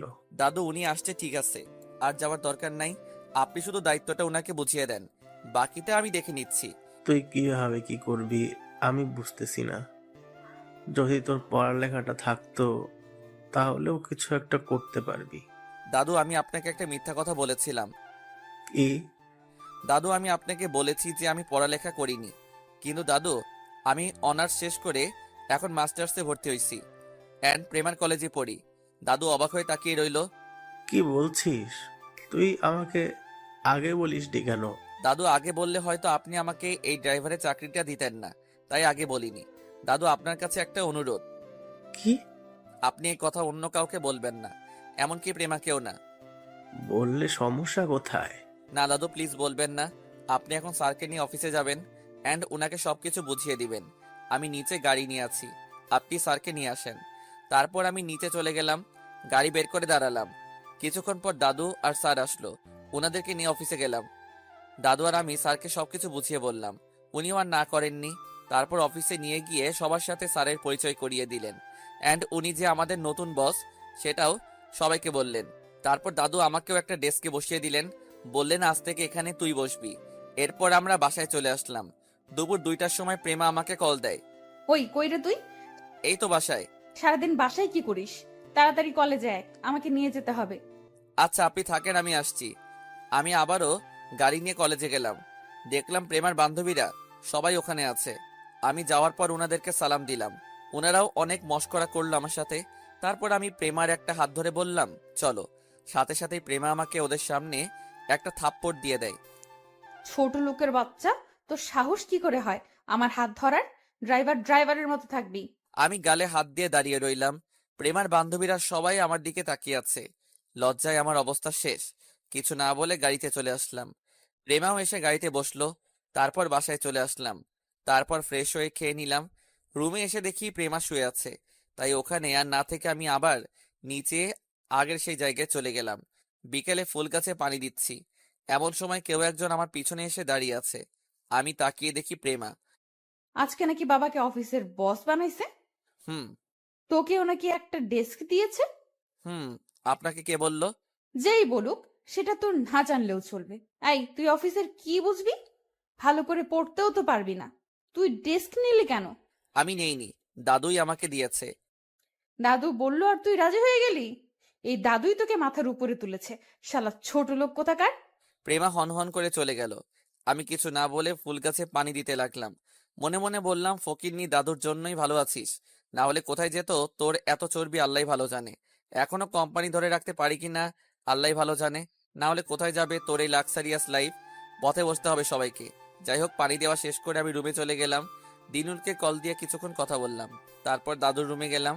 দাদু আসবো? হুম, আয়। কি ব্যাপার দাদু, আজ এই সময় শুয়ে আছেন যে? এমনি। দাদু শরীর খারাপ লাগছে নাকি? না, এমনি শুয়ে আছি। প্রেমা কোথায়? মনে হয় রুমে আছে। তোর সাথে ছিল না? না দাদু, আমি গাছে পানি দিয়েছি। এভাবে আরো কিছুক্ষণ কথা বলে চলে আসলাম। রাতে খাওয়া দাওয়া শেষে আমি রুমে গেলাম। দেখলাম প্রেমা আগে থেকেই বসে বসে কার সাথে মোবাইলে কথা বলতেছে। আমাকে দেখেই মোবাইলটা কেটে দিল। কারো রুমে ঢোকার আগে পারমিশন লাগে, সেটাও জানিস না?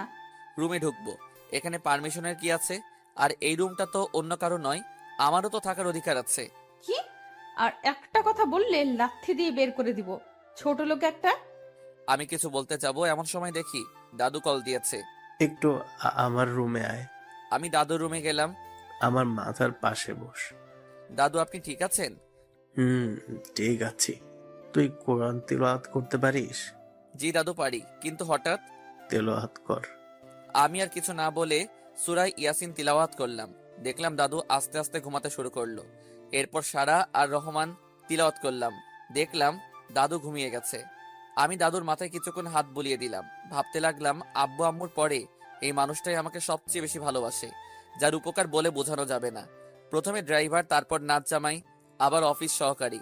আমার মনে হয় না অন্য কেউ আমার জন্য এতটা স্যাক্রিফাইস করবে। আমি রুমে চলে গেলাম। গিয়ে দেখি প্রেমাও ঘুমিয়ে গেছে। চেহারার দিকে তাকালে মনে হবে একটা বাচ্চা, কিছুই জানে না। ডিম লাইটের আলোয় একটু বেশি সুন্দর লাগছে। বেশি না তাকিয়ে আমি সোফায় গিয়ে ঘুমিয়ে গেলাম। সকালবেলা কারো চিল্লাচিল্লি শুনে ঘুমটা ভাঙলো। বুঝতে পারলাম দাদুর রুম থেকে আওয়াজ আসছে। তাড়াতাড়ি দাদুর রুমের দিকে দৌড় দিলাম। গিয়ে যা দেখলাম তাতে আমার পায়ের নিচ থেকে মাটি সরে যেতে লাগলো। আমার চারপাশ ঘুরতেছে। দেখলাম প্রেমা দাদুকে জড়িয়ে ধরে কান্না করতেছে। বুঝতে বাকি রইল না দাদু আর আমাদের মাঝে নেই। আমার পুরো পৃথিবী যেন অন্ধকার হয়ে আসলো। প্রেমার আব্বু আম্মু সবাই কান্নায় ভেঙে পড়ছে। প্রেমা এক পর্যায়ে জ্ঞান হারায়। ওরে কোলে নিয়ে রুমে দিয়ে আসলাম। মুহূর্তের মধ্যেই যেন পুরো এলাকায় খবর হয়ে গেছে। আশেপাশের সবাই আসতে লাগলো। একে একে সকল আত্মীয় স্বজন আসলো। দাদুকে গোসল করানো হলো। মুহূর্তের মধ্যে যেন সব ওলট পালট হয়ে গেল। কালকে এই সময় দাদু আর আমি অফিসে কাজ করতেছি, আর আজকে দাদু। চোখ দিয়ে অনবরত পানি ঝরতে লাগলো। জোহরের নামাজের পর দাদুর জানাজা শেষ হলো। দাদুকে মাটি দিয়ে যে যার মতো চলে যেতে লাগলো। আমি কবরের পাশে বসে রইলাম। কেমনে থাকবো এই মানুষটাকে ছেড়ে? প্রেমাকে কি জবাব দিব? সে যদি জ্ঞান ফিরে দেখে তার দাদুকে আমি মাটি চাপা দিয়ে দিছি, কি জবাব দিব? কে আমাকে আরেফাত বলে ডাকবে? কে আমাকে সবকিছুতে পরামর্শ দিবে? কে আমাকে নিজের থেকেও বেশি ভালোবাসবে? মনে হচ্ছে আমার ভিতর থেকে কেউ কলিজাটা টেনে নিয়ে গেছে। সবাই কবরস্থান থেকে চলে গেল। কিছুক্ষণ পর বুঝলাম কেউ আমার কাঁধে হাত রাখলো। আমি ঝাপসা চোখে তাকিয়ে দেখি বাবা। অনেক সময় হয়েছে, চলো। আমি ওনাকে জড়িয়ে ধরে কান্না শুরু করে দিলাম। চোখের পানি ধরে রাখতে পারলাম না, ওনার চোখেও পানি। তারপর বাসায় চলে গেলাম। গিয়ে দেখি প্রেমা জিনিসপত্র ভাঙচুর শুরু করে দিয়েছে। আমাকে দেখেই দৌড় দিয়ে এসে আমার কলার চেপে ধরলো। এই আমার দাদু কই? কি করেছিস আমার দাদুকে? আমাকে আমার দাদুর কাছে নিয়ে চল। কান্না করতেছে আর আমার বুকে কিল দিচ্ছে। একটু পর আমাকে জড়িয়ে ধরে আরো কান্না শুরু করে দিল। ওকে সান্ত্বনা দেওয়ার মতো ভাষা আমার নেই, তাই আমিও কিছু বলিনি। কাঁদুক, কাঁদলে মনটা হালকা হবে। আমি আম্মুকে ইশারা দিয়ে প্রেমাকে ভিতরে নিয়ে যেতে বললাম। এক এক করে সব মেহমান চলে গেল। আমি আর বাবা নামাজ পড়ে দাদুর কবরের কাছে যাই, কবর জিয়ারত করতে। রাতের বেলা সবাই ঘুমিয়ে গেল। ঘুম আসছে না কারো। তারপরেও সারাদিন কান্নাকাটি আর না খাওয়ায় শরীরটা অবশ হয়ে গেছে। বিছানায় শোয়ার সাথে সাথে ঘুম চলে আসছে সবার। আমি আস্তে আস্তে দাদুর রুমে গেলাম। হঠাৎ করে শোকেজের উপর রাখা একটা খামের দিকে চোখ পড়ল। আমি খামটা হাতে নিলাম, খুলে দেখলাম একটা চিঠি। চিঠিটা খুললাম। প্রথমে আমার নাম দেখে একটা টাসকি খেলাম। খুলে পড়তে লাগলাম, প্রিয় আরাফাত, চিঠিটা যখন পড়বি তখন হয়তো আমি আর থাকবো না। জানিস, আমি আমার ছেলে, ছেলের বউ আর কলিজার টুকরা প্রেমাকে নিয়ে অনেক টেনশনে ছিলাম। আমার কিছু হলে কে দেখবে ওদের? এর মাঝে তুই যেন আগন্তুকের মতো আসলি, একে একে সব নিজের কাঁধে তুলে নিলি। তোকে আমি আমার নিজের নাতিই ভাবতাম, কোনো দিনও ড্রাইভার মনে করিনি। যখন তোর সাথে প্রেমার বিয়ে হয়, আমার থেকে বেশি খুশি হয়তো কেউ হয়নি। আমি সবসময় আল্লাহর কাছে দোয়া করতাম প্রেমা যাতে ভালো একটা স্বামী পায়। আমার দোয়া আল্লাহ হয়তো কবুল করেছে। তুই জানিস, তোকে নিয়ে আমি অনেক গর্ব করি। আমি প্রথমেই জানতাম তুই শিক্ষিত, যদিও তুই আমাকে পরে বলেছিস।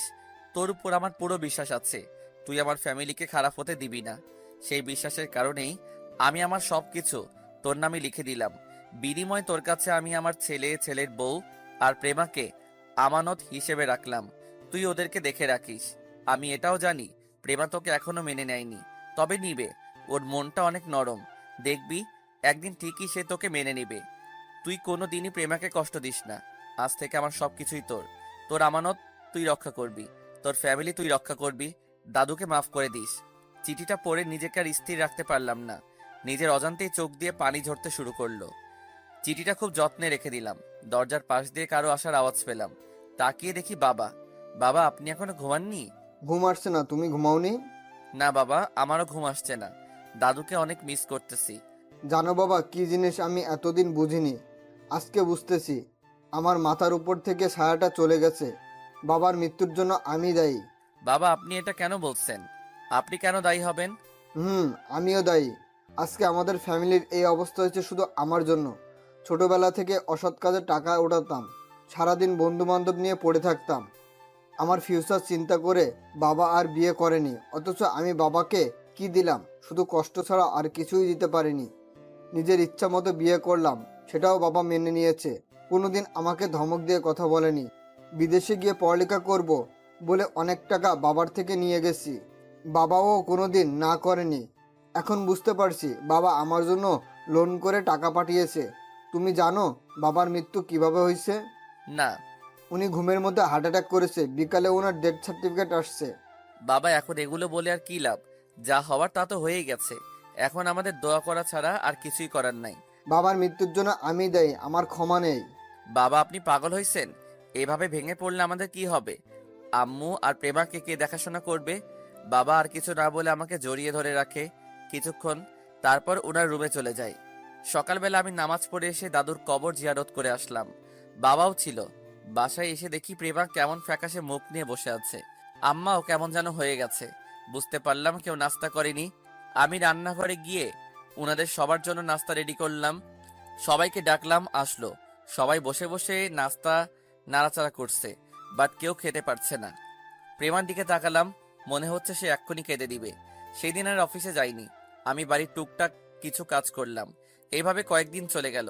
সবাই মন মরা হয়ে গেছে। একদিন বিকালে আমি গাছে পানি দিচ্ছি, এমন সময় আম্মা আসলো। আরাফাত, একটা কথা বলতাম, যদি কিছু মনে না করো। জি অবশ্যই। বলছিলাম কি, অনেকদিন ধরেই প্রেমা মন মরা হয়ে বসে আছে। তুমি যদি ওরে নিয়ে কিছুদিন বাইরে থেকে ঘুরে আসতে তাহলে মনে হয় ভালো হতো। এমনিতে বিয়ের পরে তোমরা কোথাও যাওনি। না আম্মা, এখন তো কোথাও যাওয়া উচিত হবে না। আর আমরা বাইরে ঘুরবো, আপনারা বাসায় থাকবেন। জিনিসটা কেমন দেখায়? তার চেয়ে ভালো আমার মাথায় একটা বুদ্ধি আছে। কি? আমি বাড়ি থেকে আসছি, যে অনেক দিন হইছে বাড়িতে যাওয়া হয় না। মা বাবা অনেক টেনশন করছে। তার উপর বিয়ে করেছি, ওনারাও জানে, বাট আপনাদের কাউকে কোনো দিন দেখেনি। তাই বলছিলাম সবাই মিলে আমাদের বাসায় গেলে কেমন হয়? সবার সাথে পরিচয় হবে, ঘোরাও হবে, নতুন জায়গা আপনাদেরও ভালো লাগবে, সবার মন ভালো হবে। তাও ঠিক বলছো।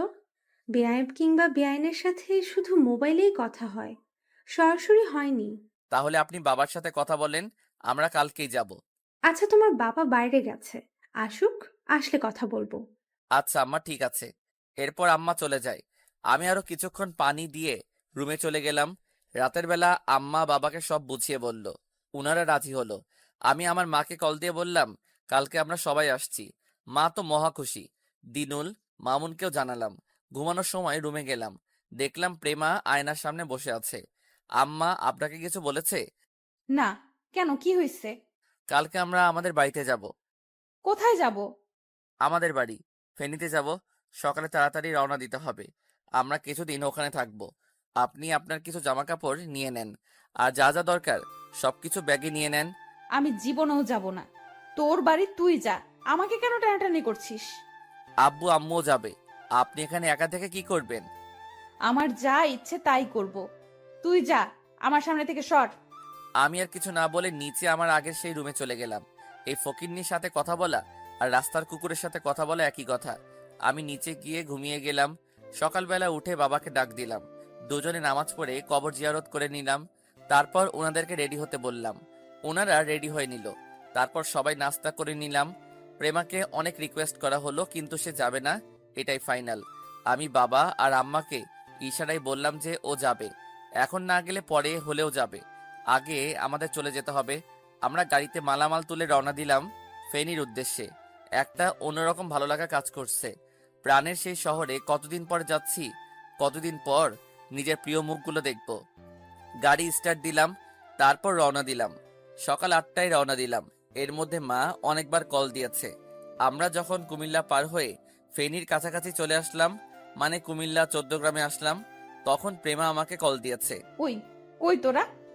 আমরা তো ফেনীতে প্রায় চলে আসছি। তো আমাকে কে নিয়ে যাবে? কেন, আপনি না বলছেন আপনি আসবেন না? থুর, আমি এত কিছু বুঝি না, আমাকে নিয়ে যা। ম্যাম, এখন তো ব্যাগ যাওয়া যাবে না।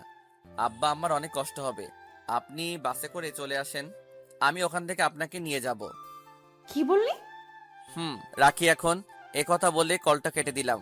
ফকিন্নি বেশি ভাব দেখালে যা হয় আর কি। এবার ঠেলা বুঝো। আমি আব্বা আম্মাকে বললাম, ওনারা হাসতে শুরু করলো। ফেনীতে ঢুকেই দিনুল মামুনকে কল দিয়ে আমাদের বাড়ির সামনে থাকার জন্য বলছি। ওরা ওখানেই আছে। কিছুক্ষণ পর আমরা বাড়িতে চলে গেলাম। দিনুল মামুন গাড়ি দেখে পিছনে পিছনে আসলো। বাড়ির সামনে গিয়ে গাড়ি থামালাম। গাড়ি থেকে নামার সাথে সাথেই ওরা আমাকে জড়িয়ে ধরলো। অনেক দিন দেখি না দুই হারামিকে। ওদেরকে প্রেমার আব্বু আম্মুর সাথে পরিচয় করিয়ে দিলাম। কিছুক্ষণ পর আম্মু বাসা থেকে বের হলো। আমাকে দেখে মরা কান্না শুরু করে দিল। মনে হচ্ছে আমি মারা গেছি। আর সেখান থেকে ফিরে আসছি, মাকে সালাম করলাম। তারপর প্রেমার আব্বু আম্মুর সাথে পরিচয় করিয়ে দিলাম। দুই বেআইন একে অপরকে জড়িয়ে কিছুক্ষণ ভাব বিনিময় করলো। দেখে ভালোই লাগছে। হঠাৎ করে আব্বুর কথা মনে পড়ে গেল।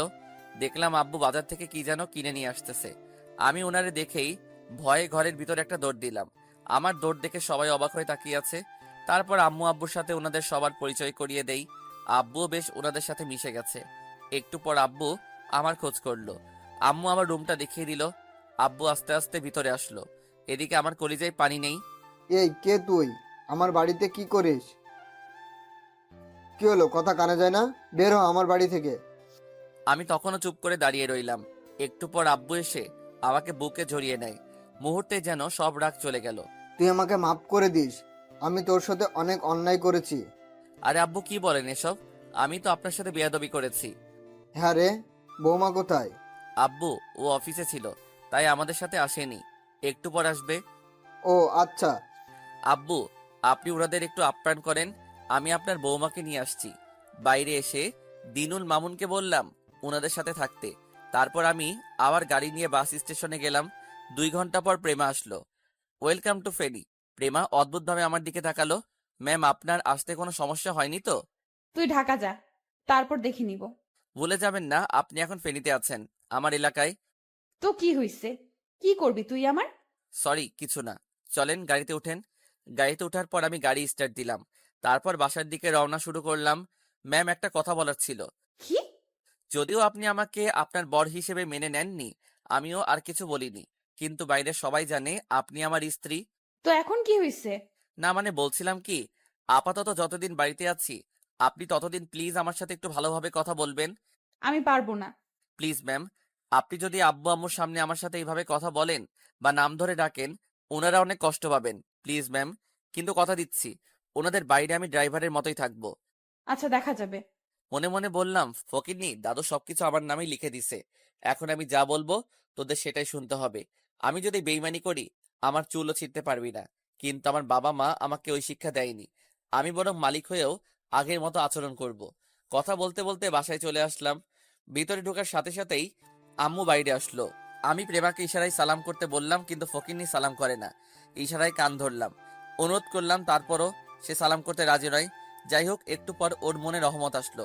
যেই আম্মুকে সালাম করতে যাবে অমনি আম্মু ওকে বুকে জড়িয়ে নেয়। ওর গুণগান গাওয়া শুরু করে। দেখতে সুন্দর, মাশাল্লাহ, আমার সাথে মানাইছে, হ্যান ত্যান 7-17। আমি মনে মনে বললাম, সুন্দর দিয়ে কি করবা, আজ তো একটা ডাইনি। আব্বুকে সালাম করলো। তারপর আমি ওয়াশরুম দেখিয়ে বললাম ফ্রেশ হতে। কিছুক্ষণ পর সেই ওয়াশরুম থেকে বের হয়ে তারপর খাওয়া দাওয়া করে একটা ঘুম দিলাম। ওকে আমার রুম দেখিয়ে দিলাম ঘুমানোর জন্য। রাতের বেলা আমি দিনুল মামুন বাসার সাথে বসে আছি। মামা, ভাবি তো সেই মাশাল্লাহ। হারামি এভাবে বলে না। আমিও বাড়ি থেকে চলে যাব, আর তোর মতো বিয়ে করে তারপর বাড়িতে আসবো। আচ্ছা করিস। এখন শোন, তোদের সাথে আমার কিছু কথা আছে। কি কথা বল। কোম্পানি নিলাম থেকে দাদার মৃত্যু, ব্যাংকের লোন, সব ঘটনা ওদের খুলে বললাম। এখন কি করবি? মাত্র 6 মাসে কি এতগুলো টাকা শোধ করা যাবে? তুই এই রিস্ক কেন নিলি? দোস্ত, তোদের হেল্প লাগবে। কি হেল্প? তোরা আমার সাথে যাবি, আমার অফিসে চাকরি করবি। বিনিময়ে আমি তোদেরকে বেতন দিব, কিন্তু তোদের আমার সাথে একসাথে কাজ করতে হবে। অ্যান্ড দিন রাত সমান করে কাজ করতে হবে। আমরা তো তোর অফিসে কলিগ না। আরে বোকা, মনে কর তোদের চাকরি হয়েছে, তোরা সাথে থাকলে সবকিছু সম্ভব। আমিও তোদের সাথে এক হয়ে কাজ করব। না জানি কখন। ওনারা আসছে, কয়েকদিন থাক, এরপর একদিন সময় করে বেরিয়ে যাব। আচ্ছা ঠিক আছে, আমরা যাব, তবে একটা শর্ত আছে। তোর আবার কিসের শর্ত? তোর মতো এইরকম একটা বউ ম্যানেজ করে দিতে হবে। শালা হারামি। এভাবে আরো প্রায় 1 ঘন্টার মতো আড্ডা দিলাম। অনেক কথা জমে আছে। সব শেষ করে ওদের বললাম একসাথে খাওয়ার জন্য। ওদেরকে নিয়ে নিচে গেলাম। আমি ওদের ডাইনিং টেবিলে বসতে বলে নিজের রুমে গেলাম। দেখলাম আব্বু ছাড়া সবাই বসে গল্প করতেছে। মা চলো, ওনাদের খাবার দিবে। দিনুল মামুনও আছে। চলো। বেআইন, আপনারা আসেন। বৌমা, আসো। আমি একটু ভাব দেখিয়ে বললাম, প্রেমা চলো। প্রেমা আমার দিকে রাগীভাবে তাকিয়ে বলল, শালা অশিক্ষিত। ওই মেয়ে, কি বললে? তুমি অশিক্ষিত কাকে বলছো? তুমি জানো আমার ছেলে ইংরেজিতে অনার্স কমপ্লিট করেছে, এখন ঢাকাতেও ইংরেজিতে মাস্টার্স করতেছে। মায়ের কথা শুনে সবাই অবাক হয়ে আমার দিকে তাকালো। তারপর মা চলে গেল। আমি চোরের মতো হয়ে গেলাম। ব্যস্ততা দেখিয়ে আমিও বাইরে চলে আসলাম। একটু পর প্রেমা ওর আব্বু আম্মু ডাইনিং রুমে আসলো। সবাই খেতে বসলো। প্রেমা আর আমি পাশাপাশি বসছি। প্রেমা খাওয়ার মাঝে মাঝে আমার দিকে তাকালো। আম্মু খুব আদর করে সবাইকে খাইয়ে দিলেন। খাওয়া দাওয়া শেষে আমি দিনুল আর মামুনকে বিদায় দিতে বাইরে গেলাম। ওদের সাথে বাইরে কিছুক্ষণ আড্ডা দিয়ে বাসায় আসলাম। ততক্ষণে সবাই বসে বসে টিভি দেখতেছে আর গল্প করতেছে। প্রেমা, আব্বু আম্মু শুধু আমার কথাই বলতেছে, আর এইদিকে প্রেমা বসে বসে জ্বলতেছে। আমি যাওয়ার পর আমিও মায়ের পাশে গিয়ে বসলাম। আমি সহ কিছুক্ষণ গল্প করলাম। তারপর শ্বশুর শাশুড়িকে ওনাদেরকে রুম দেখিয়ে দিলাম ঘুমানোর জন্য। প্রেমা মনে করছে ওরেও কিছু বলবো, কিন্তু না, কিছুই বললাম না। আমি আমার রুমে চলে আসলাম। এসে বিছানায় শুয়ে শুয়ে মোবাইল টিপতেছি। খেয়াল করে দেখলাম প্রেমা চোখ মুখ লাল করে রুমে আসলো। এসে দরজাটা ঠাস করে লাগিয়ে দিল। ওই, তুই আমাকে রেখে চলে আসলি কেন? কেন? আমি কি আপনাকে কোলে করে নিয়ে আসবো নাকি? খুব ভাব চলে আসছে তোর, তাই না? একবার ঢাকা চল, তারপর দেখবি তোর কি হাল করি। সেটা পরে দেখা যাবে। এখন ফেনীতে আছেন, আমার এলাকায়। নিচের বাসা থেকে খুব ভাব দেখাচ্ছিস, তাই না? যা মনে করেন। ওই, তুই যে পড়ালেখা করেছিস, আমাদের কিছু বললি না কেন? আমরা তো কিছুই জানতাম না। আপনি এখন অনেক কিছু জানেন না, আর ছোটদের সবকিছু জানতে নেই। কি? আমি ছোট? আমাকে দেখতে ছোট লাগে? দেখতে ছোট লাগে না, বাট মন মানসিকতা এখনো ছোট। বিদেশে পড়ালেখা করেছেন, অথচ কোথায় কি বলতে হবে সেটাই জানেন না। ও আচ্ছা, এখন আমাকে তোর কাছ থেকে আচরণ শিখতে হবে। সর, আমি ঘুমাবো। ফ্লোরে থাকেন। ফ্লোরে থাকবো মানে? আপনার বাসায় আপনি খাটে ছিলেন, আর আমি ফ্লোরে। এখন এখানে আমি খাটে ঘুমাবো, আর আপনি ফ্লোরে ঘুমাবেন। আমি ফ্লোরে থাকতে পারবো না। As you wish. প্রেমার দিকে তাকিয়ে দেখি, মনে হচ্ছে এক্ষুনি কেঁদে দিবে। ফকিন্নি ঠেলা বুঝো, আমাকেও অনেক অপমান করেছ, অনেক জ্বালিয়েছ। প্রেমা বালিশ আর কাঁথা নিয়ে ফ্লোরে ঘুমাতে যাবে, এমন সময় দাঁড়ান। ছোট লোক হতে পারি, কিন্তু মেয়েদের কিভাবে সম্মান করতে হয় সেটা আমার ভালো করে জানা আছে। যান, খাটে গিয়ে ঘুমান। প্রেমা দাঁড়িয়ে রইল। আমি মোবাইলটা টিপতে টিপতে ছাদে চলে গেলাম। ওখানে গিয়ে বসলাম। কিছুক্ষণ সেখানে থেকে নিচে আসলাম। এসে দেখি প্রেমা ঘুমিয়ে আছে। ঘুমন্ত মুখের দিকে তাকিয়ে রইলাম। ইচ্ছে করছে একটু আদর করি। যদি টের পেয়ে যায় তাহলে আমার গোষ্ঠী উদ্ধার করবে। আমি গিয়ে বারান্দায় ঘুমালাম। সকালে ঘুম থেকে উঠে নামাজ পড়ে নিলাম। তারপর বাইরে কিছুক্ষণ ঘুরলাম। অনেক দিন পর এলাকায় আসলাম। মোটামুটি ভালোই লাগছে। সবার সাথে ঘুরলাম, আড্ডা দিলাম। মোটামুটি ভালোই লাগছে। প্রেমার আব্বু আম্মুকে অনেক জায়গায় ঘোরালাম। প্রেমাও ছিল, যদিও তার আর আমার মাঝে খুব একটা কথা হয়নি। এভাবে কিছুদিন চলে গেল। রাতে সবাই বসে গল্প করতেছি, এমন সময় প্রেমার আব্বু বলল, আরাফাত, জি বাবা বলেন। অনেক দিন তো থাকলাম, তোমাকে অনেক ধন্যবাদ এখানে নিয়ে আসার জন্য। আমাদের সত্যের কথা মনে আছে? এভাবে চললে তো আর মনে হয় না কোম্পানি রক্ষা করা যাবে। আমাদের ঢাকাতে ব্যাক যাওয়া উচিত। কখন যাবেন? কালকে চলো, অনেক দিন তো ঘুরলাম। বেআই বেআইনকে আমাদের সাথে নিয়ে চলো। না বেয়াই, এখন আমরা যেতে পারবো না, একটু কাজ আছে বাড়িতে। আপনারা আরও কিছুদিন থেকে যান, তারপর আমরা না হয় যাব। সে কি বেআই, আপনারা যাবেন না? এটা কি করে হয়? যাব আরও কিছুদিন পর। আরাফাত, তাহলে কালকেই চলো। কালকে চলে যাবেন? তোমার কি কোনো কাজ আছে? না, আমার তেমন কোনো কাজ নেই। আচ্ছা, তাহলে আপনারা সবকিছু গোছান, সকাল সকাল রওনা দিব। তারপর আমি বাইরে এসে দিনুলকে কল দিলাম। ও আর মামুন আসলো। দোস্ত, আমরা কালকে চলে যাচ্ছি। আমরাও কি কালকে যাব? না, তোরা আরো কয়েকদিন পরে আসিস, আমি তোদের কল দিয়ে জানাবো। আরো কিছুদিন থেকে যা। না রে দোস্ত, এমনিতেই অনেক দিন চলে গেছে, আরো আগে চলে যেতাম। প্রেমার আব্বু আম্মু কিছু বলছে না দেখে এই কয়েকদিন থাকলাম। তোর শ্বশুর কি জানে আমাদের চাকরি দিচ্ছিস? না, জানে না, তবে আমি ওখানে গেলে ম্যানেজ করে নিব। তোরা টেনশন করিস না। কখন রওনা দিবি? ফজরে নামাজ পড়ে এসে নাস্তা পানি করে তারপর। আচ্ছা ঠিক আছে। এভাবে আরো কিছুক্ষণ কথা বলে বাসায় চলে আসলাম। এসে খাওয়া দাওয়া করে নিলাম। তারপর রুমে গেলাম। দেখলাম প্রেমা মনমরা হয়ে বসে আছে। হয়তো মন খারাপ হয়ে আছে। খারাপ হওয়ারই কথা। এই কয়েকদিন আব্বু আম্মু প্রেমাকে নিজের মেয়ের থেকেও বেশি আদর করেছে। মা নিজের হাতে খাইয়ে দিয়েছে, নিজের হাতে ওর মাথায় তেল দিয়ে দিত। আমরা কি কালকেই চলে যাব? হুম। ওনারা কি আমাদের সাথে যাবে? কারা? তোমার আব্বু আম্মু? বাহ, তুই থেকে তুমি, ভালোই লাগছে। না, আব্বু আম্মু যাবে না, এখানে কিছু কাজ আছে, আরো পরে যাবে। ও, আপনি চাইলে থেকে যেতে পারেন, থাকবেন? আচ্ছা, অনেক রাত হইছে, ঘুমিয়ে পড়েন, সকালে আবার তাড়াতাড়ি উঠতে হবে। প্রেমা কিছু না বলে বসে রইল। আমি গিয়ে বারান্দায় শুয়ে পড়লাম। সকালবেলা ফজরের আজান শুনে ঘুম ভাঙল। উঠে ফ্রেশ হয়ে নামাজ পড়ে নিলাম। বাইরে গিয়ে দিনুল আর মামুনের সাথে দেখা করে বিদায় নিয়ে নিলাম। তারপর বাসায় এসে নাস্তা করে নিলাম। গোসল করে এসে সব মালামাল গাড়িতে উঠালাম। তারপর ওনারা সবাই আসলো। মা প্রেমার গলায় একটা অলংকার পরিয়ে দিল, আবার হাতে অনেকগুলো টাকা। আব্বু আম্মু ওনাদেরকে বিদায় দিলেন। প্রেমা আম্মুকে সালাম করতে যাবে, এমন সময় মা ওর হাত ধরে বুকে জড়িয়ে নেয়। আমাকে বলে, আরাফাত, শোন, বলো। আমার মেয়েকে দেখে রাখবি।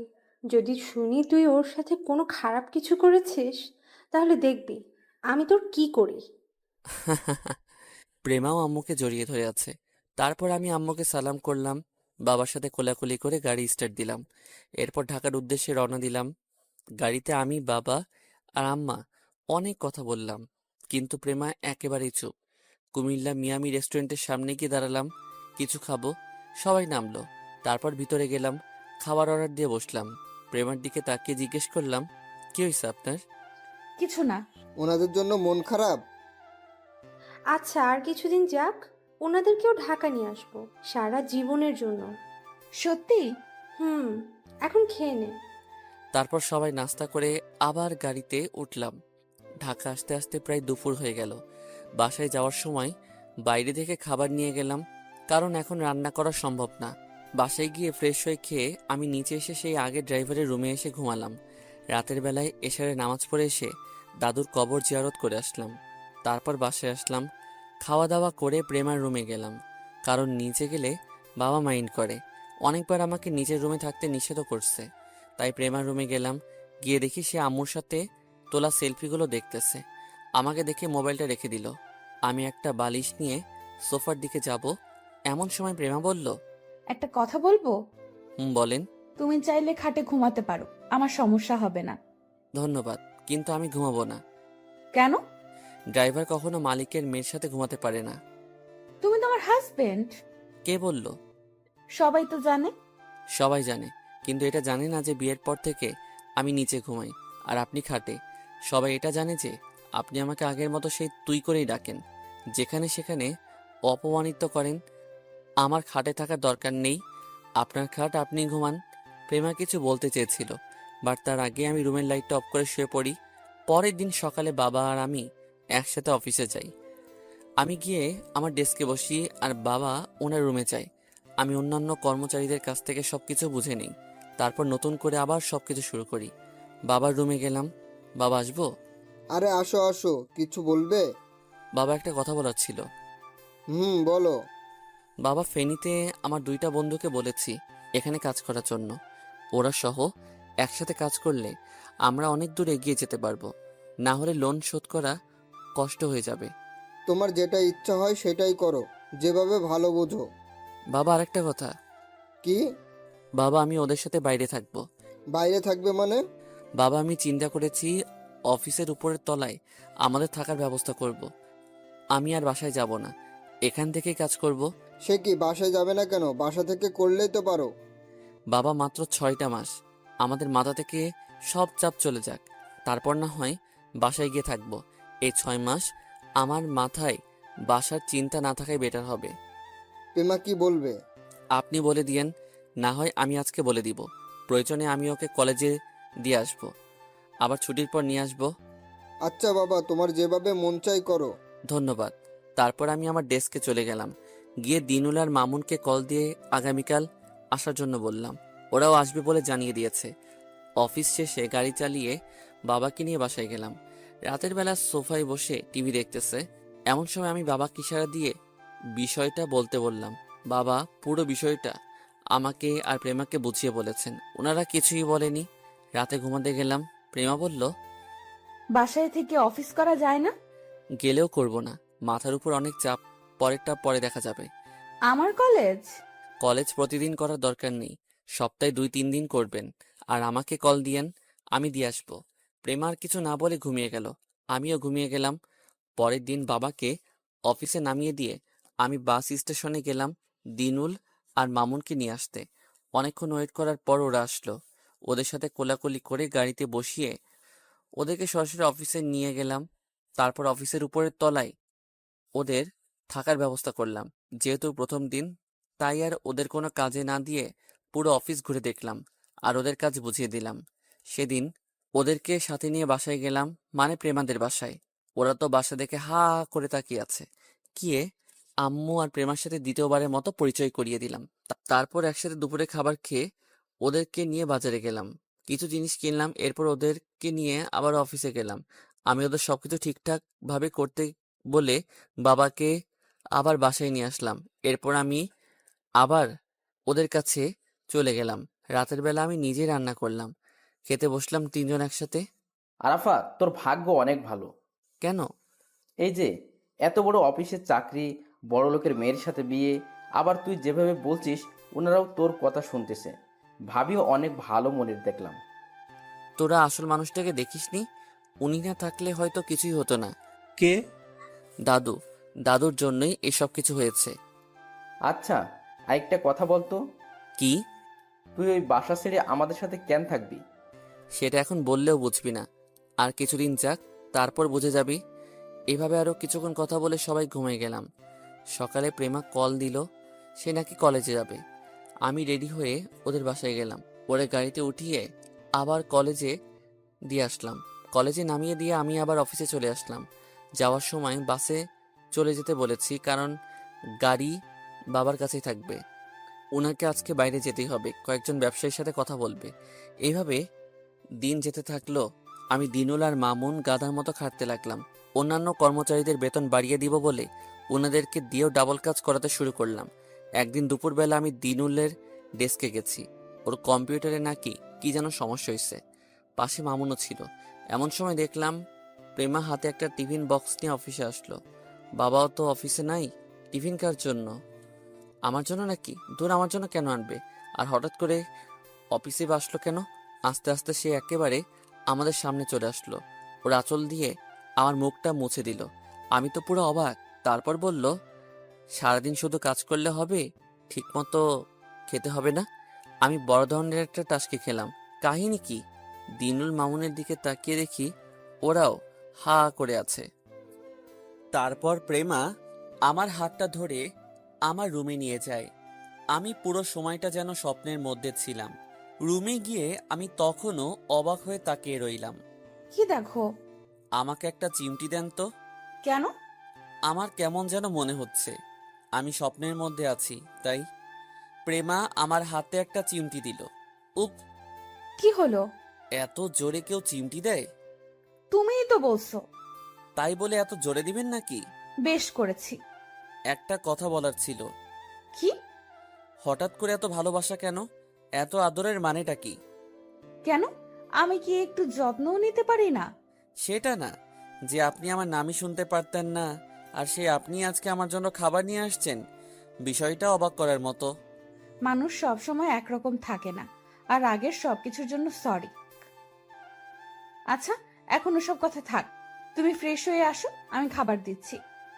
তারপর আমি ওয়াশরুমে গেলাম, ফ্রেশ হয়ে আসলাম। প্রেমার নিজের হাতে ভাত বেড়ে দিল আর বলতে থাকলো, জানো, আমি তোমার জন্য নিজের হাতে রান্না করে নিয়ে আসছি। ও তাই নাকি?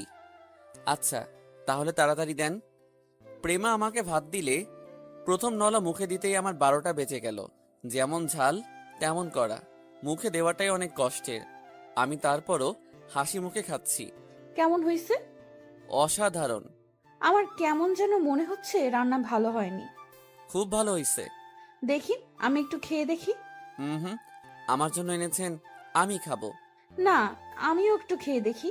প্রেমা এক প্রকার জোর করে খেয়ে নিল। খেয়েই চোখ মুখ লাল করে কাশতে থাকলো। আমি তাড়াতাড়ি করে পানির গ্লাসটা ওকে দিলাম। প্রেমা পানি খেয়ে কিছুক্ষণ দম নিল।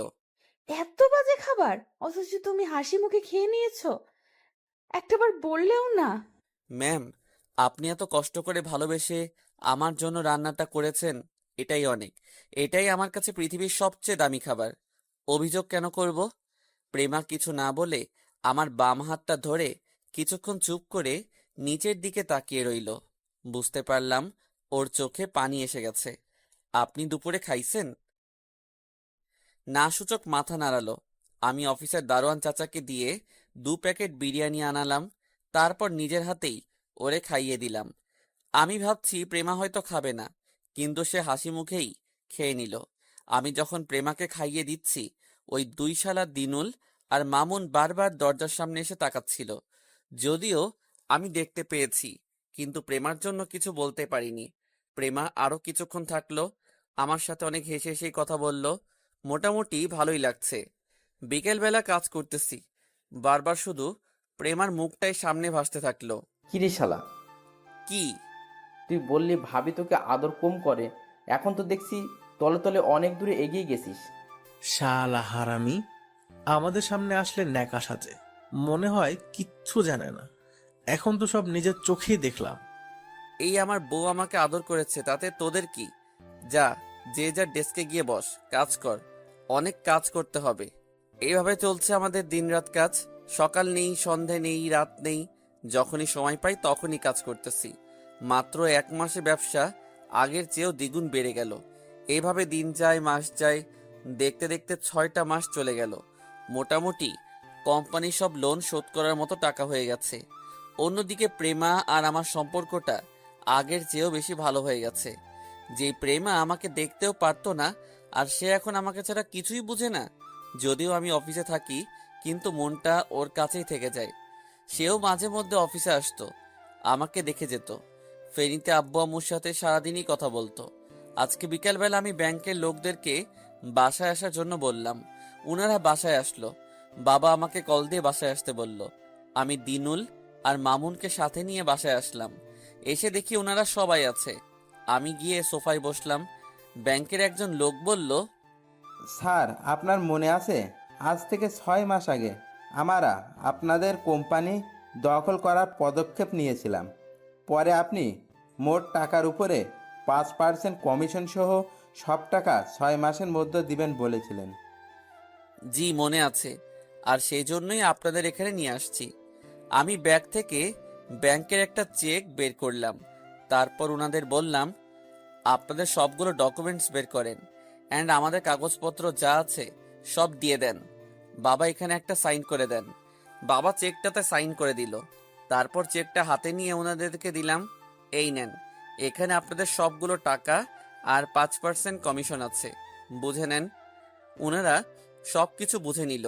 তারপর আমাদের কাগজপত্রগুলো সব ফিরিয়ে দিল। ধন্যবাদ আপনাদের, আমাকে 6 মাস সময় দেওয়ার জন্য। আপনাকে ধন্যবাদ, কথা দিয়ে সঠিক সময় টাকাগুলো ফেরত দেওয়ার জন্য। এরপর ওনারা চলে যায়। প্রেমা গিয়ে আমাদের সবার জন্য নাস্তা নিয়ে আসলো। তারপর আমরা উঠে চলে আসবো এমন সময় প্রেমা বলল, আজকে থাকা যায় না? আরো কিছু কাজ আছে, সেগুলো সেরে নেই তারপর। আরাফাত বাবা, একটা কথা বলতাম। বলেন। কালকে একটু সকালে বাসায় আসিও, আমি আর প্রেমা অফিসে যাব। প্রেমার কি কোনো কাজ আছে? সেটা না হয় পরে দেখা যাবে, তুমি একটু কষ্ট করে আসিও। আচ্ছা বাবা, আসবো। আমরা অফিসে চলে গেলাম। রাতের বেলা রান্না করতেছি। আমি বললাম, ভাবছি আব্বু আম্মুকে ঢাকায় নিয়ে আসবো। কেন, ওখানে কি সমস্যা? সমস্যা না, আমি ছাড়া তো আর ওদের দেখার মতো কেউ নাই। ওনাদের সাথে না রাখলে কাকে রাখবো? এখন কি তোর শ্বশুর এর বাসায় রাখবি নাকি? তুই পাগল নাকি? আমি কি কাপুরুষ যে নিজের বাবা মাকে শ্বশুরের বাসায় রাখবো? আমার এত এখন একটা খুঁটি হয়েছে, আলাদা বাসা নিব। ওখানে আব্বু আম্মু আর প্রেমা থাকবে। প্রেমা কি রাজি হবে? অবশ্যই হবে। প্রত্যেক মেয়ে চায় বিয়ের পর শ্বশুর বাড়িতে থাকতে। আমি এখন একটা ভাড়া বাসা নিব। যদি কখনো আল্লাহ আমাকে টাকা দেয়, তখন না হয় নিজে বাসা নিব। এইটাই ভালো হবে। একটা সত্যি করে কথা বলতো, কি? তুই এতদিন প্রেমাদের বাসায় থাকিসনি কেন? শোন তাহলে, প্রথমত কোম্পানি রক্ষা করার জন্য এখানে চলে আসছি, যাতে করে দিনরাত কাজ করতে পারি। দ্বিতীয়ত, আমি আগে ওনাদের ড্রাইভার ছিলাম, তাই ওখানে ছিলাম। এখন আমি ওনাদের জামাই, আর আমার নিজস্ব একটা পার্সোনালিটি আছে। ঘর জামাই থেকে কাজ করা আমার দ্বারা হবে না। আমি বাদাইমা না যে ঘর জামাই থেকে কাজ করব। তোদের আরো একটা কথা বলা হয়নি। কি? দাদু মারা যাওয়ার সময় সবকিছু আমার নামে লিখে দিয়ে গেছে, এমনকি বাড়িও। তাহলে তো বাড়ির মালিক তুই। হুম। তাহলে ওখানে থাকতে সমস্যা কোথায়? দেখ, আমি জানি বাসার মালিক আমি, কিন্তু ওই বাসা প্রকৃতপক্ষে আমার না। আর আমার উনাদের বাড়ি গাড়ির প্রতি কোনো লোভও নেই। উনাদের সম্পদ উনাদের জন্যই থাকুক। ওরা কি জানে দাদু সব তোকে লিখে দিয়ে গেছে? না, আর জানাবো না। জানালে অনেক কষ্ট পাবে, হয়তো দাদুকে বদদোয়া দিবে। আমি চাই না আমার জন্য দাদুর উপর কোনো বদদোয়া যাক। যদি কখনো জেনে যায়? তোরা ছাড়া আর কেউই জানে না। আশা করি তোরা কখনো বলবি না। জানার আর কোনো চান্স নেই। ওকে এসব কথা বাদ দে, খেতে চল। তারপর খাওয়া দাওয়া করে ঘুমিয়ে গেলাম। পরের দিন উঠে প্রেমাদের বাসায় গেলাম। গিয়ে দেখি বাবা রেডি হয়ে বসে আছে। আমি যাওয়ার পর, বাবা, প্রেমা এখনো উঠে নাই? উঠেছে, ও রেডি হতে গেছে, আসো আমরা নাস্তা করে নিই। প্রেমাও আসুক। ও খেয়েছে। তারপর খেয়ে দিয়ে আমি বাইরে গাড়ির কাছে গেলাম। ওখানে ভাবতেছি এই গাড়িটাই আমার ভাগ্যের চাকা ঘুরিয়ে দিয়েছে। কিছুক্ষণ পর প্রেমা বের হয়ে আসলো, সেই বিয়ের নীল শাড়িটা পরে। আমি হা করে তাকিয়ে আছি। প্রেমা আমার মুখের সামনে এসে একটা তুলি দিল। তারপর আমি বাস্তবে ফিরে আসলাম। এভাবে তাকিয়ে থাকলে মুখে মশা মাছি ঢুকে যাবে, টেরও পাবে না। ছোটখাটো একটা লজ্জা পেলাম। তারপর বাবা আসলো, উনি পিছনে গিয়ে বসলেন, আর প্রেমা আমার সাথে। তারপর অফিসে গেলাম। বাবা সবাইকে ডেকে হলরুমে নিয়ে গেলেন। কি হতে যাচ্ছে কিছুই বুঝতেছি না। সবাই একসাথে বসলো, আমি আর প্রেমা বাবার পাশে দাঁড়িয়ে রইলাম। আপনারা জানেন আমাদের কোম্পানি কিছুদিন ধরে একটা ক্রাইসিসের মধ্যে ছিল। আল্লাহর অশেষ রহমতে আমরা সেই ক্রাইসিস থেকে উঠতে পেরেছি। আর এর পিছনে একজনের হাত রয়েছে, সে হচ্ছে আমার একমাত্র মেয়ের জামাই। এই কোম্পানির সুক্রিয়া লিডার। আমারও মোটামুটি বয়স হয়েছে। সারা জীবন বাবাই এই কোম্পানির দেখাশুনো করেছে। এই অল্প কিছুদিন আমি দেখতেছি। আমি মনে করি আমার থেকে আরাফাত ভালো দেখাশুনো করতে পারবে। যদি আরাফাত কোম্পানির দায়িত্বটা নেয়, তাহলে আমি অন্তত শেষ বয়সে একটু রেস্ট নিতে পারবো। আজ থেকে এই কোম্পানির প্রধান আমি আরাফাতকে ঘোষণা করলাম। আরাফাত, তোমার কিছু বলার থাকলে বলতে পারো। আমি শুধু একটা কথাই বলবো, আজকে আমাদের সফলতার পিছনে আমি ছাড়াও অনেকের হাত রয়েছে। প্রথমত দাদু, উনি আমাকে অনুপ্রেরণা দিয়েছে। আর আমার দুই বন্ধু, যারা না থাকলে হয়তো আমরা আমাদের লক্ষ্যে পৌঁছাতে পারতাম না। ওরা 5 মাস চাকরি করে একটা টাকাও আমার থেকে নেয়নি। ধন্যবাদ ওদেরকে, ধন্যবাদ সবাইকে। আর একটা কথা, সেটা হচ্ছে আমি কোম্পানির একজন কর্মকর্তা হয়ে থাকতে চাই। আসল মালিক বাবা আর প্রেমাই থাকবে, ওরাও দেখাশোনা করবে। আমি আমার মতো করে চেষ্টা করে যাব, বাকিটা আল্লাহর হাতে। আপনারাও নিজের মতো করে কাজ করবেন। ধন্যবাদ সবাইকে। সবার সাথে হাত মিলিয়ে করে আমি আমার রুমে গেলাম। একটু পর প্রেমা আসলো। আসতে পারি স্যার? জি ম্যাম, আসুন। আপনার অফিস, আপনি না আসলে কে আসবে?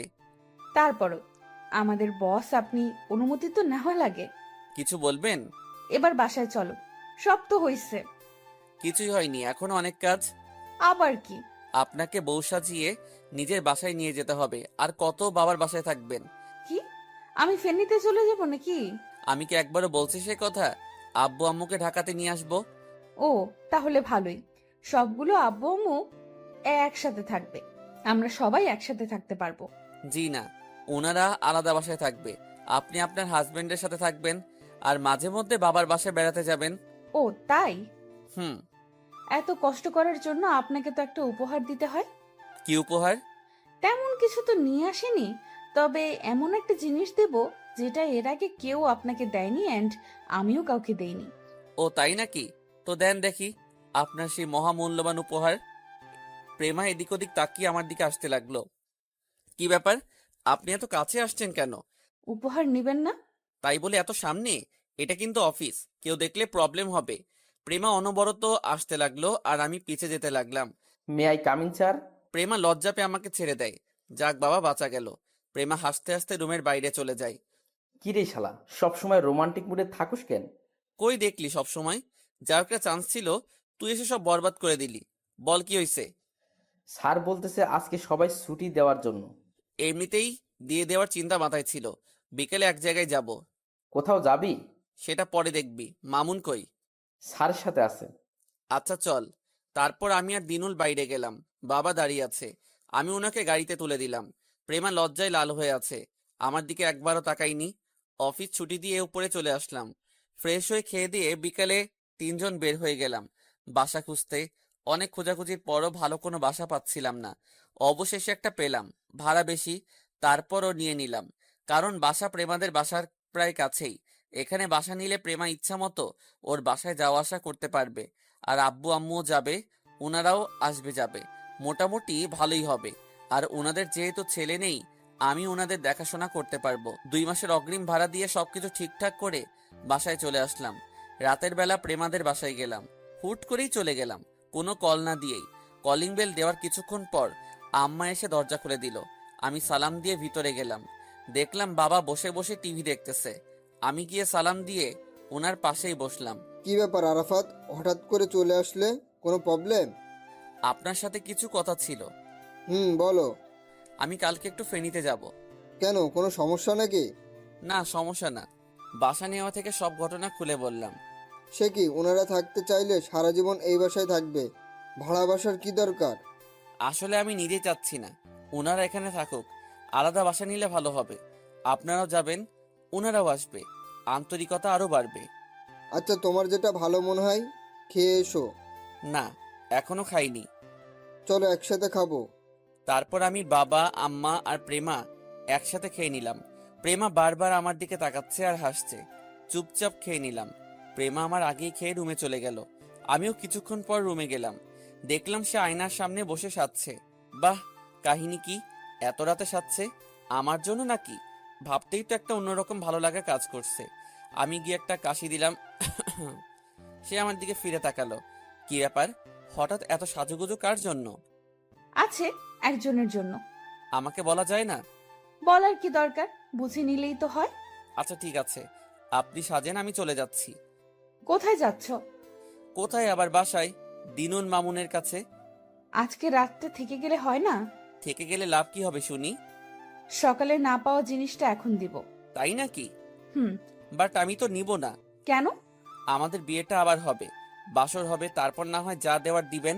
বুঝলাম না, বিয়ে আবার হবে মানে? বিয়ে তো হয়ে গেছে। সেটা সবাই জানে, বাট আমাদের দুজনের সম্পর্ক তো হাজবেন্ড ওয়াইফের মতো ছিল না।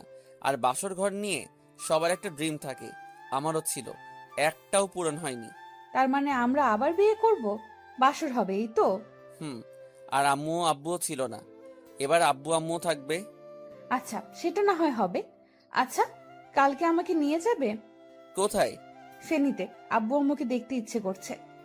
লাভ নাই, আমি নিয়ে যাব না। কেন কেন? আপনি বউ সেজে আব্বু আম্মুর সামনে যাবেন, এর আগে না। প্রেমা মন খারাপ করে রইল। আমি গিয়ে একটা বালিশ নিয়ে সোফায় ঘুমাতে যাব, এমন সময় প্রেমা বলল, আই, কি করো? ঘুমাবো। নিচে কেন?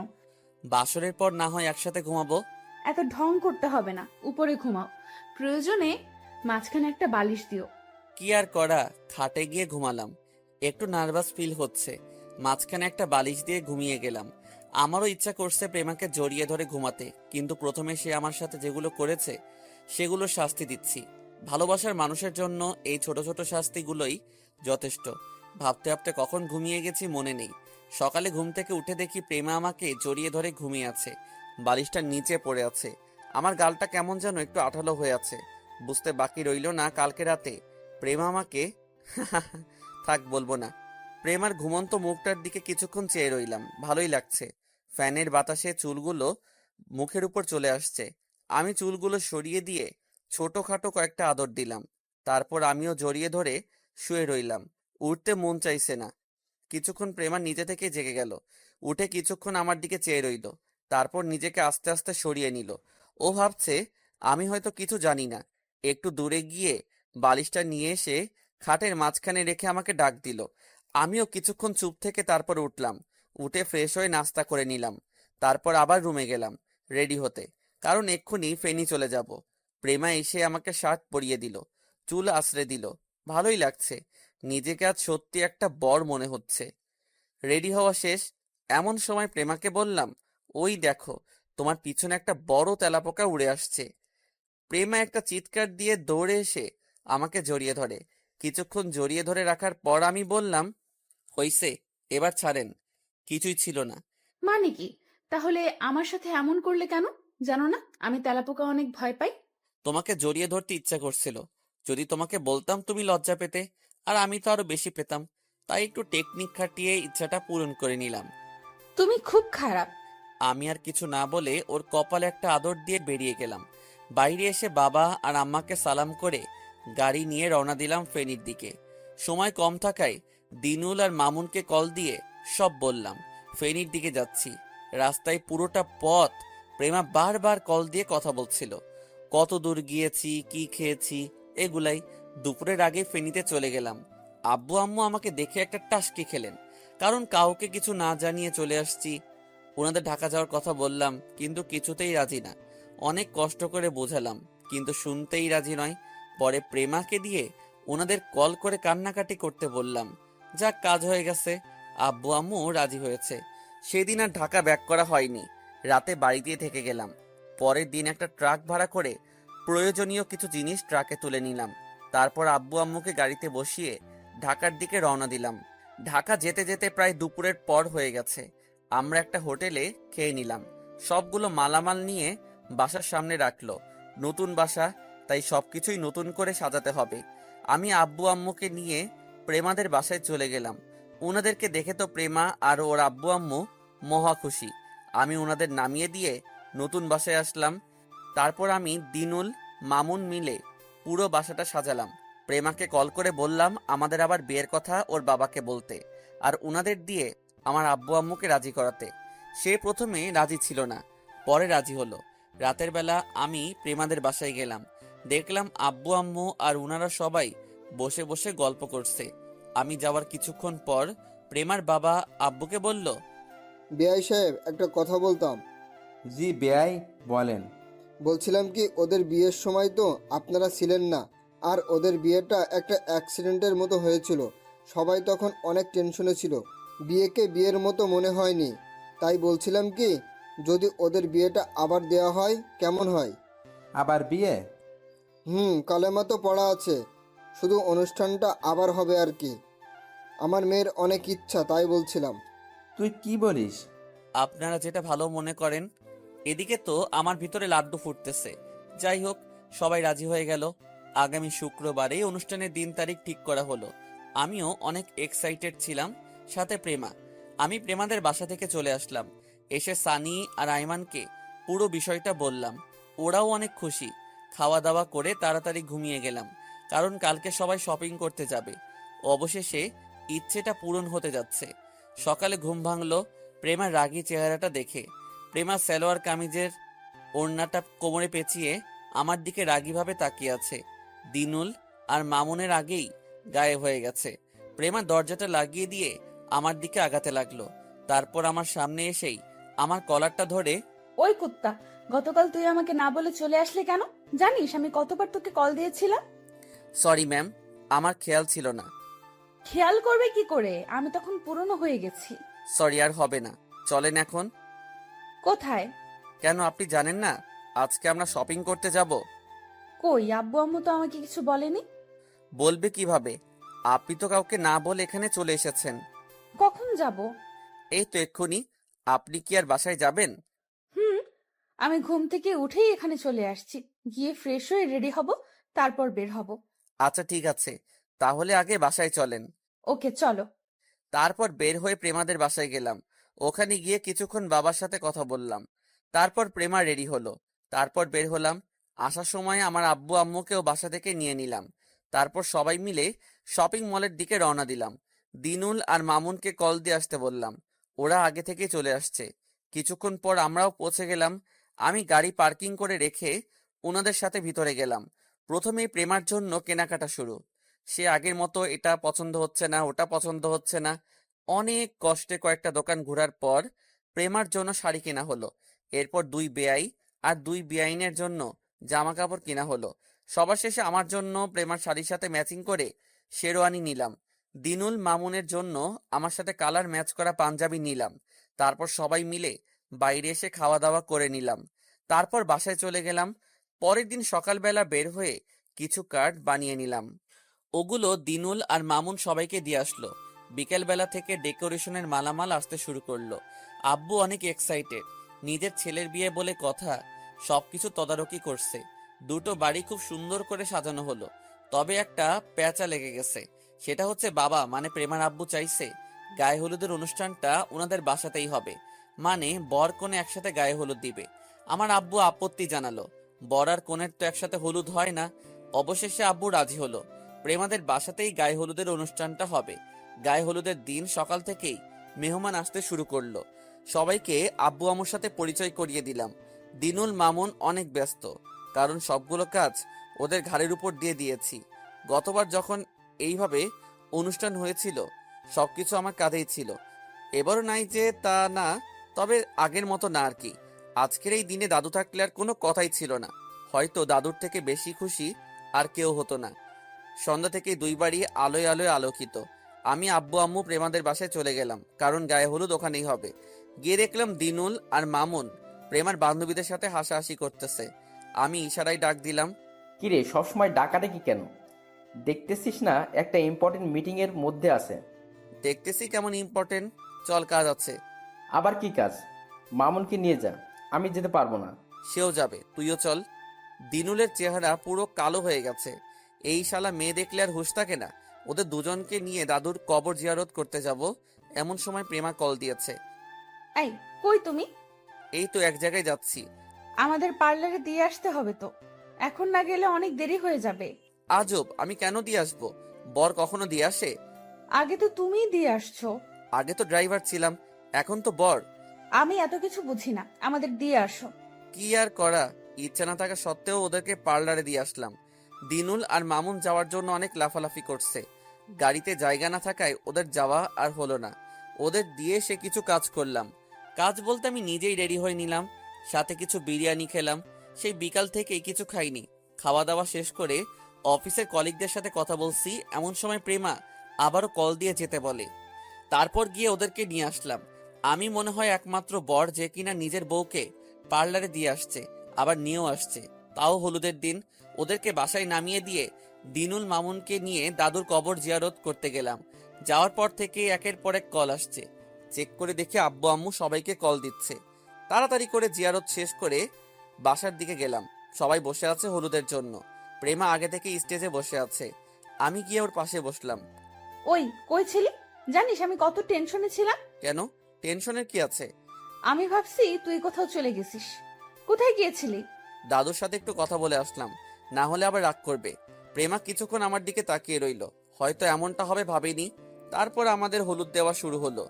আব্বু আম্মু আসলো, আমাকে হলুদ দিল, সাথে প্রেমাকেও। আবার প্রেমার আব্বু আম্মু আসলো, আমাকে আর প্রেমাকে হলুদ দিল। এক ঢিলে দুই পাখি, এভাবে সবাই হলুদ দিতে আসলো। হলুদ দেওয়া, ছবি তোলা, বাকি রইলাম আমরা দুজন দুজনকে হলুদ দেওয়া। প্রেমাকে ইশারা দিয়ে আম্মু আমাকে হলুদ দিতে বলল। প্রেমা কিছুক্ষণ অফ থেকে হালকা একটু হলুদ নিয়ে আমাকে মাখিয়ে দিল। আমি দিনুল মামুনের দিকে তাকালাম, দেখলাম ওরা ইশারা দিয়ে বলতেছে পুরো বাটি ওর গায়ে দিয়ে দেওয়ার জন্য। তারপর আমি প্রথমে অল্প একটু নিয়ে ওর গায়ে মাখিয়ে দিলাম।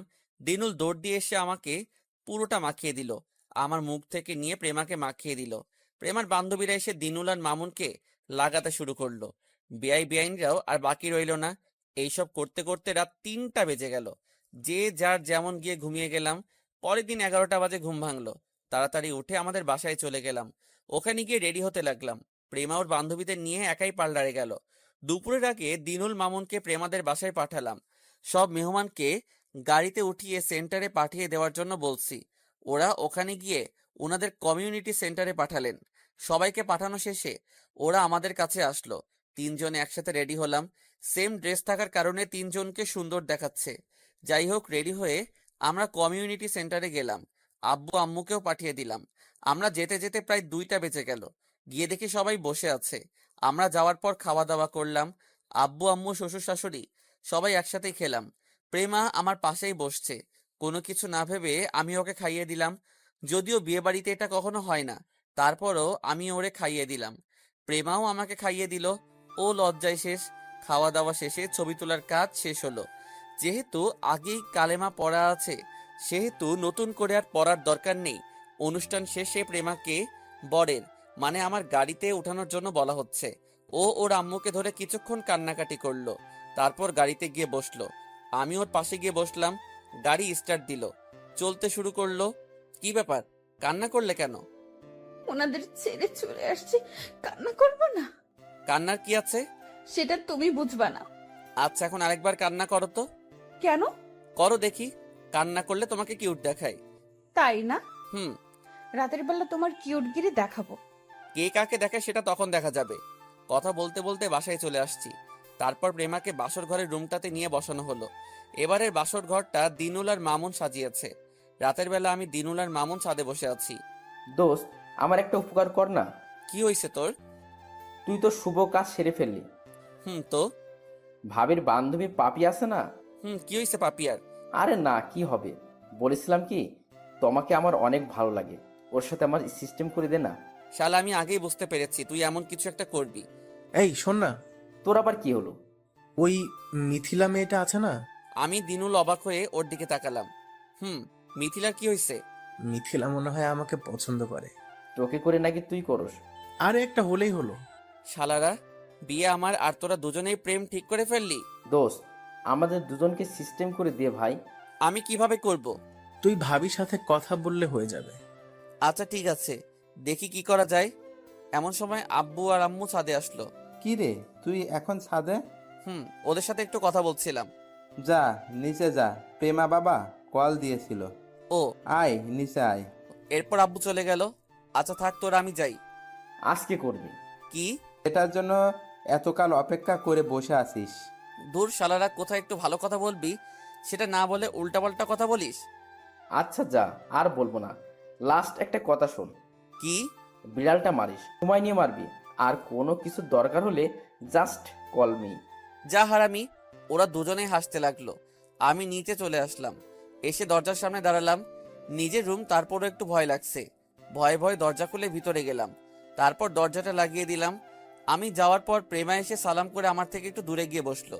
কি হয়েছে, তুমি দূরে বসছো কেন? এমনি একটু সমস্যা। কি হয়েছে? আমি তোমার কাছে যেতে পারবো না, তোমার স্পর্শও করতে পারবো না। মানে কি এসবের? কি বলছো? কি হয়েছে তোমার? কথা বলো না কেন? পিরিয়ড শুরু হয়েছে। কি, আজকে দুপুরে তো ভালো ছিলে। সন্ধ্যা থেকে শুরু হয়েছে। ওকে, এটা কোনো ব্যাপার না। তাই বলে কি দূরে থাকবা নাকি? আমি এখন অপবিত্র। কে বলছে? এটাই সত্যি। আরে না, এটা কমন বিষয়। অপবিত্রের কিছু নাই, শুধু নামাজ পড়তে পারবে না, আর সবকিছু পারবে। তোমাকে আবারও কষ্ট দিলাম। আরে না, এদিকে আসো। তারপর প্রেমা কিছুক্ষণ বসে থেকে আমার পাশে এসে বসলো। আমি ওরে বললাম এই রাতে নামাজ পড়ে দোয়া করতে হয়, কিন্তু তুমি তো পড়তে পারবে না। আমি পড়ছি, তুমি আমার পিছনে বসে শুধু দোয়া করো। তারপর আমি নফল নামাজ পড়ে নিলাম। আমাদের নতুন জীবন